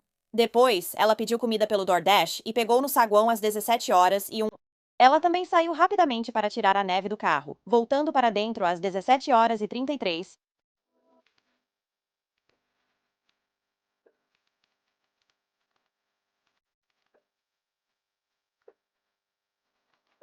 Durante a noite, Sandra conversou com amigas e comprou móveis de bebê online. Às 21h08, Mateus perguntou se podia passar lá rapidamente. 2 minutos depois, ela respondeu que tudo bem e que a porta estaria aberta. 4 minutos após, as câmeras registraram Mateus entrando no prédio de Sandra. O celular dela registrou seus últimos passos às 21h43 depois. Mateus saiu do prédio. No início de 2023, Mateus Farwell ainda não havia sido preso, e uma página no Facebook chamada Justiça para Sandra Birchmore mantinha o caso dela em evidência. Também ajudou o fato de que o caso dela tinha semelhanças com o caso de Karen Reed, e ambos estavam sendo conduzidos pelo escritório da promotoria de Norfolk. Enquanto isso, a família dela contratou o ex-legista famoso de Nova York, Michael Baden, para revisar o laudo da autópsia de Sandra. Já havia atuado em casos como Michael Jackson e Phil Spector. Então, em 18 de junho de 2024, Michael Baden anunciaria que a morte de Sandra havia sido, na verdade, por asfixia e que se tratava de um homicídio.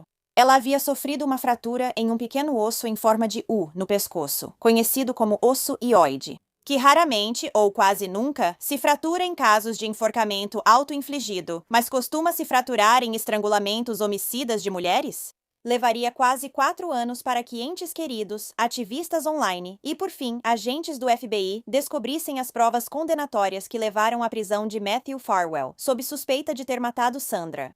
Em 27 de agosto de 2024, as provas contundentes do FBI contra Matthew Farwell finalmente convenceram um juiz federal a emitir um mandado de prisão. Na manhã seguinte, ele foi preso e levado sob custódia. Mais tarde, em setembro, Matthew abriu mão da audiência de soltura, optando por permanecer sob custódia federal, já que não se sabe se ele tinha para onde ir. O irmão gêmeo de Matthew, William Farwell, também foi afastado em 2022 e, desde então, perdeu sua certificação de agente da lei, depois que foi revelado que ele realizou buscas não autorizadas no banco de dados policial sobre ele mesmo e sobre Sandra, além de ter mentido para as autoridades sobre seu relacionamento com a investigação interna dela. Relatórios também mostram que ele sabia que ela estava grávida do filho de seu irmão e continuou tendo relações sexuais com ela, inclusive 22 dias antes de ela morrer. Desde então, ele deixou Massachusetts e agora serve na Guarda Nacional do Arizona. O chefe de polícia de Stoughton, Robert Devine, também foi afastado em abril de 2022 e, mais tarde, ele renunciou em agosto daquele ano. Após as conclusões da corregedoria. Em relação ao seu relacionamento com Sandra, a família de Sandra falou publicamente após a prisão de Matthew. Eles afirmaram que, pelas nossas lembranças e relatos de outros próximos, fica claro que Sandra tinha um grande coração e fazia tudo ao seu alcance para ajudar quem estava ao seu redor. Sandra sonhava em ser mãe, e nós em vê-la realizar esse sonho. Disseram ainda que Sandra era uma jovem cheia de vida, capaz de tudo por quem gostava. O maior desejo dela era ser mãe, e ela teria sido uma mãe incrível. Um serviço memorial foi realizado para Sandra Birchmore na quarta-feira, 3 de março de 2021, na Imaculada Conceição, em Stoughton. Ela foi cremada posteriormente.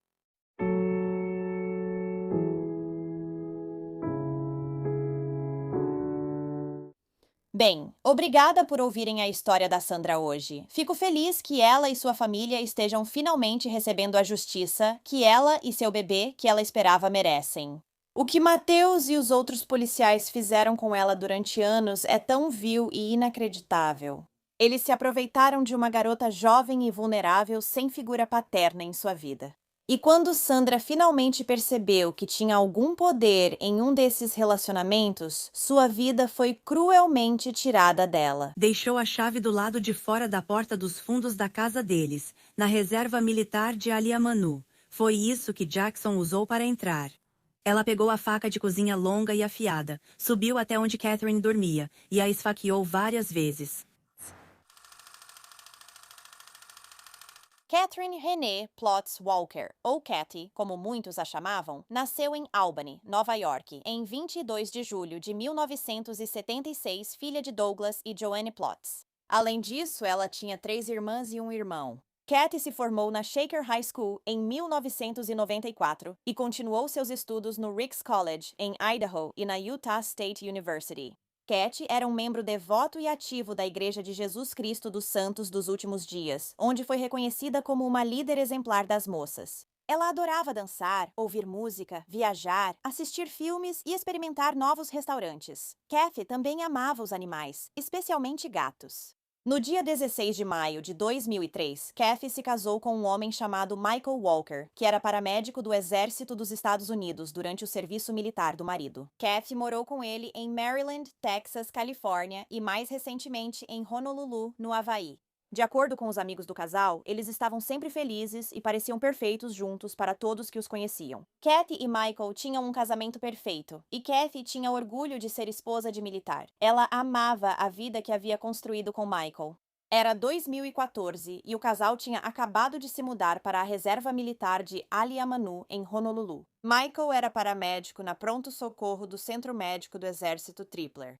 Após quase 10 anos tentando ter um filho, o casal ia iniciar a fertilização in vitro, o que deixou Cat muito esperançosa para o futuro. Mas todas as esperanças deles para o futuro foram interrompidas de repente na manhã de 15 de novembro de 2014. Michael voltou para casa por volta das 6 da manhã, depois de trabalhar em um plantão noturno no hospital. Quando ele chegou em casa, subiu as escadas até o quarto de Catherine e lá encontrou sua esposa de 38 anos deitada no chão, coberta de sangue. Ela não estava respirando. Michael chamou o 911 e por volta das 6h40 a polícia militar chegou à casa. E enquanto batiam na porta, notaram que Michael demorou 90 segundos inteiros para vir atender. Segundo o primeiro policial a chegar ao local, Michael parecia falar ao telefone com sua cadeia de comando. Mas ele acompanhou um policial até o quarto, onde sua esposa, Kathy, estava deitada ensanguentada com uma faca ao lado dela. Catherine foi declarada morta no local e tinha múltiplos ferimentos de faca no pescoço e no tronco. Michael sentou-se na sala de estar para conversar com um policial e disse a esse policial que tentou realizar RCP antes da chegada dos paramédicos, mas não teve sucesso. No entanto, o policial percebeu que as roupas de Michael estavam completamente limpas. Agora, se ele tivesse feito RCP em sua esposa, ou mesmo tentado, ele teria algum sangue em suas roupas, porque o local onde Kathy foi encontrada estava um banho de sangue. Michael tinha um álibi sólido para o horário do assassinato de Kathy, pois estava em um turno de 12 horas no trabalho, com várias testemunhas. As autoridades perguntaram a Michael se podiam vasculhar o celular dele, e ele entregou voluntariamente. Em certo momento, Michael até sugeriu à polícia que sua esposa poderia ter tirado a própria vida. No entanto, a posição das facadas no corpo dela tornaria isso impossível. Mais de 6 horas após encontrar sua esposa assassinada, as perguntas dos investigadores para Michael mudaram. A polícia perguntou se ele tinha outro relacionamento, e Michael acabou admitindo várias coisas. Ele admitiu vários casos durante o casamento com homens e mulheres e confessou ter feito sexo com homens por dinheiro. Ele mencionou uma mulher chamada Elisa, e Michael admitiu ser viciado em sexo. Michael aparentemente contou a um homem com quem dormiu que sua esposa não sabia de sua bissexualidade. "Quero ser livre para viver como quiser", escreveu ele para esse homem por mensagem de texto. Após ouvir as confissões, a polícia passou a suspeitar que alguém com quem Michael se envolveu pudesse ter algo contra sua esposa, Kathy. Eles então investigaram casos atuais e antigos de Michael. Nos meses seguintes, investigadores analisaram e-mails, registros telefônicos e conversaram com o máximo de pessoas que tiveram casos com Michael.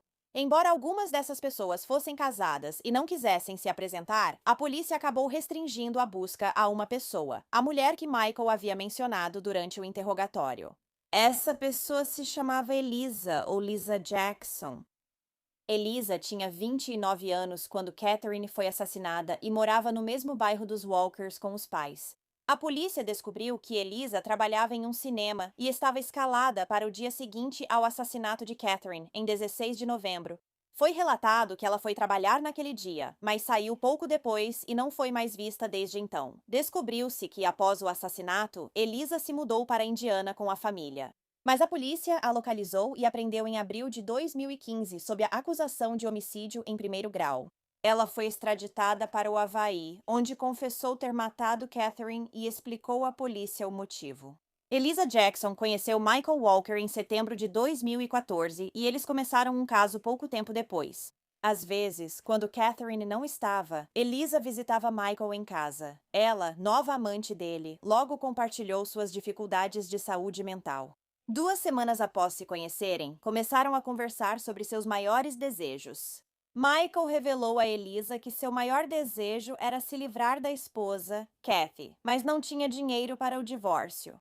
Ele também contou a Elisa sobre a apólice de seguro de vida de $400 mil que receberia se sua esposa morresse.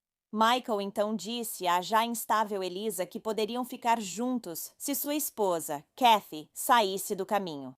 Era exatamente o que Elisa queria, pois logo ficou obcecada por Michael. Nos encontros, começaram a planejar como se livrar de Catherine. E eles falavam sobre isso em código, por mensagens de texto e e-mails. Eles se chamavam de Daddy Cakes e Baby Girl, enquanto planejavam a morte de Catherine. Em um e-mail enviado a Michael por Elisa no início de setembro, ela perguntou quão sério ele estava sobre mandar matar a esposa. Michael respondeu: "Estou falando muito sério." Em outubro, Elisa mandou para Michael: "Eu te quero tanto, é um desejo incontrolável." Michael respondeu para ela: "Eu sei, eu também, se ao menos alguém não estivesse no caminho." A resposta que Michael enviou para Elisa teve o resultado desejado, porque em poucas semanas ela começou a falar que a expectativa pelo evento de matar Catarina estava sendo exaustiva e que ela estava faminta por ação. Michael disse para ela: "Quanto antes, melhor." Em uma conversa por e-mail, Elisa falou sobre obter a permissão de Michael, presumindo que isso significava a permissão dele para matar a esposa. Michael, então, deu a permissão para ela no e-mail seguinte, e no dia 4 de novembro, Elisa tentou matar Kathy. Desta vez, ao ir até a casa, a porta estava trancada e ela não entrou. Depois, Elisa e Michael conversaram por mensagem. Michael disse para ela: "Eu preciso que meu desejo seja satisfeito. Logo, estou ficando louco." "Eu sei, papai bolinho", respondeu Elisa. "Eu ia fazer isso, mas tive um problema. Ou seja, a casa estava trancada." "Ah, entendi", ele respondeu. "Posso ajudar com isso." Na próxima vez, ele deixaria uma chave para Elisa acessar a casa. Então, em 14 de novembro de 2014, Elisa e Michael se encontraram no estacionamento da academia na base militar. Esse era o local habitual de encontro para eles. Michael disse a Elisa que queria que ela matasse sua esposa naquela noite, e ela concordou. Ambos também concordaram que ela faria parecer um assalto que deu errado. Michael tinha um turno à noite no hospital, então sabia que teria o álibi perfeito. O casal perverso chegou a criar um código. Michael mandaria bom para Elisa se ela devesse entrar pela janela, ou enviaria outra mensagem. Se ela tivesse que pegar a chave e entrar dessa forma, seria ruim. Mais tarde, Michael também mandou mensagem dizendo ruim. Elisa chegou à casa dos Walker por volta da meia-noite e pegou a chave escondida no quintal. Ao entrar na casa, ela pegou uma faca do cepo na cozinha e subiu as escadas até onde Cat estava dormindo.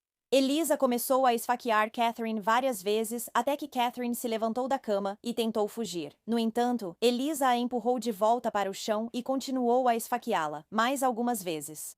Incrivelmente, durante o ataque, Elisa ainda perguntou a Cat se ela a perdoava, e Kathy respondeu sim, enquanto estava morrendo. Mesmo assim, Elisa não interrompeu sua missão e continuou esfaqueando a vítima indefesa. Depois de esfaquear Kathy várias vezes, Elisa sentou-se na cama de Kathy e Michael.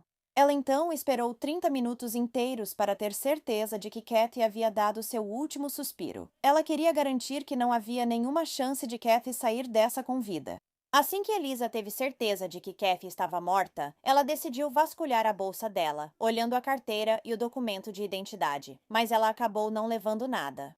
Então, um péssimo trabalho ao simular o roubo, como ele disse. Depois, ela foi para casa e esperou que Michael ligasse, como prometido.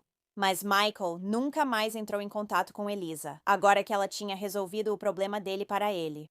E logo após o ato ter sido cometido, Michael chegou em casa e encontrou sua esposa, Kathy, brutalmente esfaqueada e assassinada.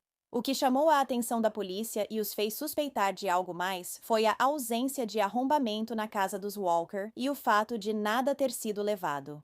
Havia um interruptor de luz e a bolsa de Kathy, ambos com vestígios de sangue. Na confissão à polícia, Elisa revelou ter diagnóstico de transtorno esquizoafetivo. Na época do assassinato, ela não tomava medicação por causa da interrupção do seguro de saúde. Ela disse que todo o tempo com Michael parecia um episódio maníaco. A polícia sabia que Michael estava envolvido no assassinato de Kathy, mas ele parecia disposto a deixar a amante levar toda a culpa. Eu suponho que esse era o plano dele o tempo todo. Quando Michael falou novamente com a polícia, admitiu ter tido vários casos no casamento, mas nunca quis que sua esposa morresse. Isso era absurdo. Michael disse que Elisa tinha agido completamente por conta própria. Ele também acrescentou que ela é quem havia ameaçado a vida de sua esposa no passado. Ele disse que era porque ela queria ficar com ele, mas ele não achava que ela realmente fosse levar isso adiante. Como Elisa informou a polícia sobre as mensagens codificadas com Michael, eles analisaram os textos e encontraram provas para acusar Michael do assassinato de Kathy. Preciso atender uma ligação. Okay, I'm a sex addict, okay? I'm dealing with a freaking psycho who threatened her life. Ameaçar a vida da sua esposa? Ameaçar a vida da minha esposa. Porque ela queria ficar comigo. Eu não achei que ela fosse fazer. Após inicialmente sugerir suicídio, o Sr. Walker fez uma revelação bombástica, culpando sua amante, Eliza Jackson, pelo assassinato. What did she say specifically? Eu vou matá-la para que você possa ficar comigo agora. Eliza enfrentava a pena de morte, pois o assassinato ocorreu em terras federais. Para evitar ser morta, Eliza resolveu aceitar um acordo judicial aprovado pela família de Catherine. Em troca, ela teria que testemunhar contra Michael Walker no julgamento dele. Então, em dezembro de 2015, Eliza se declarou culpada de assassinato em primeiro grau e foi condenada a 30 anos de prisão.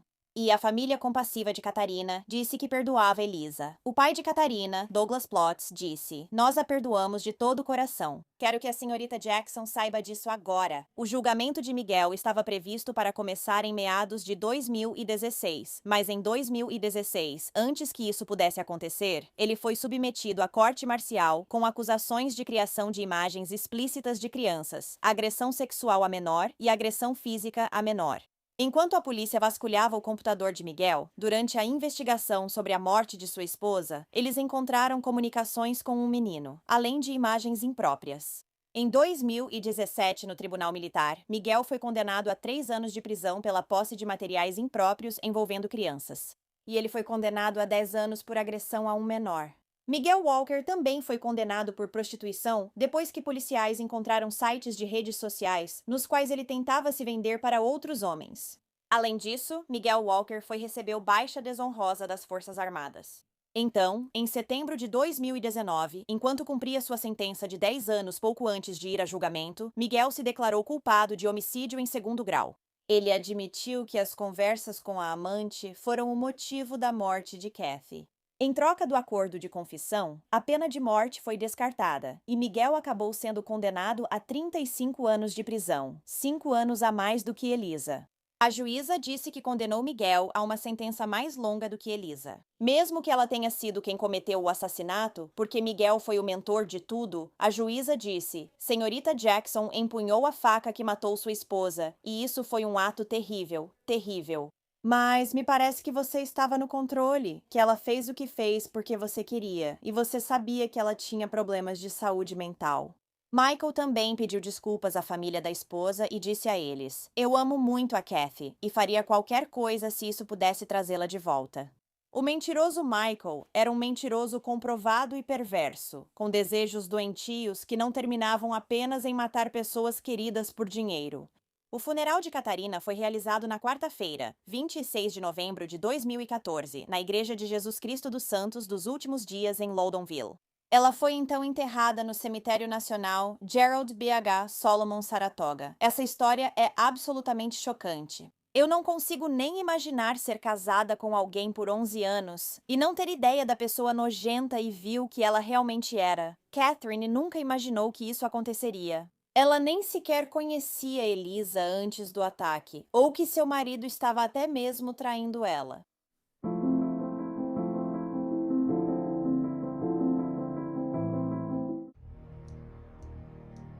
Obrigada a todos os apoiadores de A Wicked World.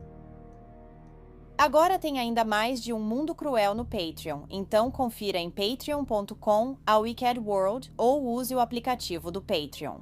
Você terá acesso a vídeos exclusivos todo mês e muito mais. Qualquer apoio realmente ajuda a garantir que as vítimas nunca sejam esquecidas e a destacar as falhas da sociedade associadas a cada caso. Você tem uma sugestão de história que gostaria que eu abordasse? Se tiver, me envie um e-mail para awickedworldtruecrime@gmail.com.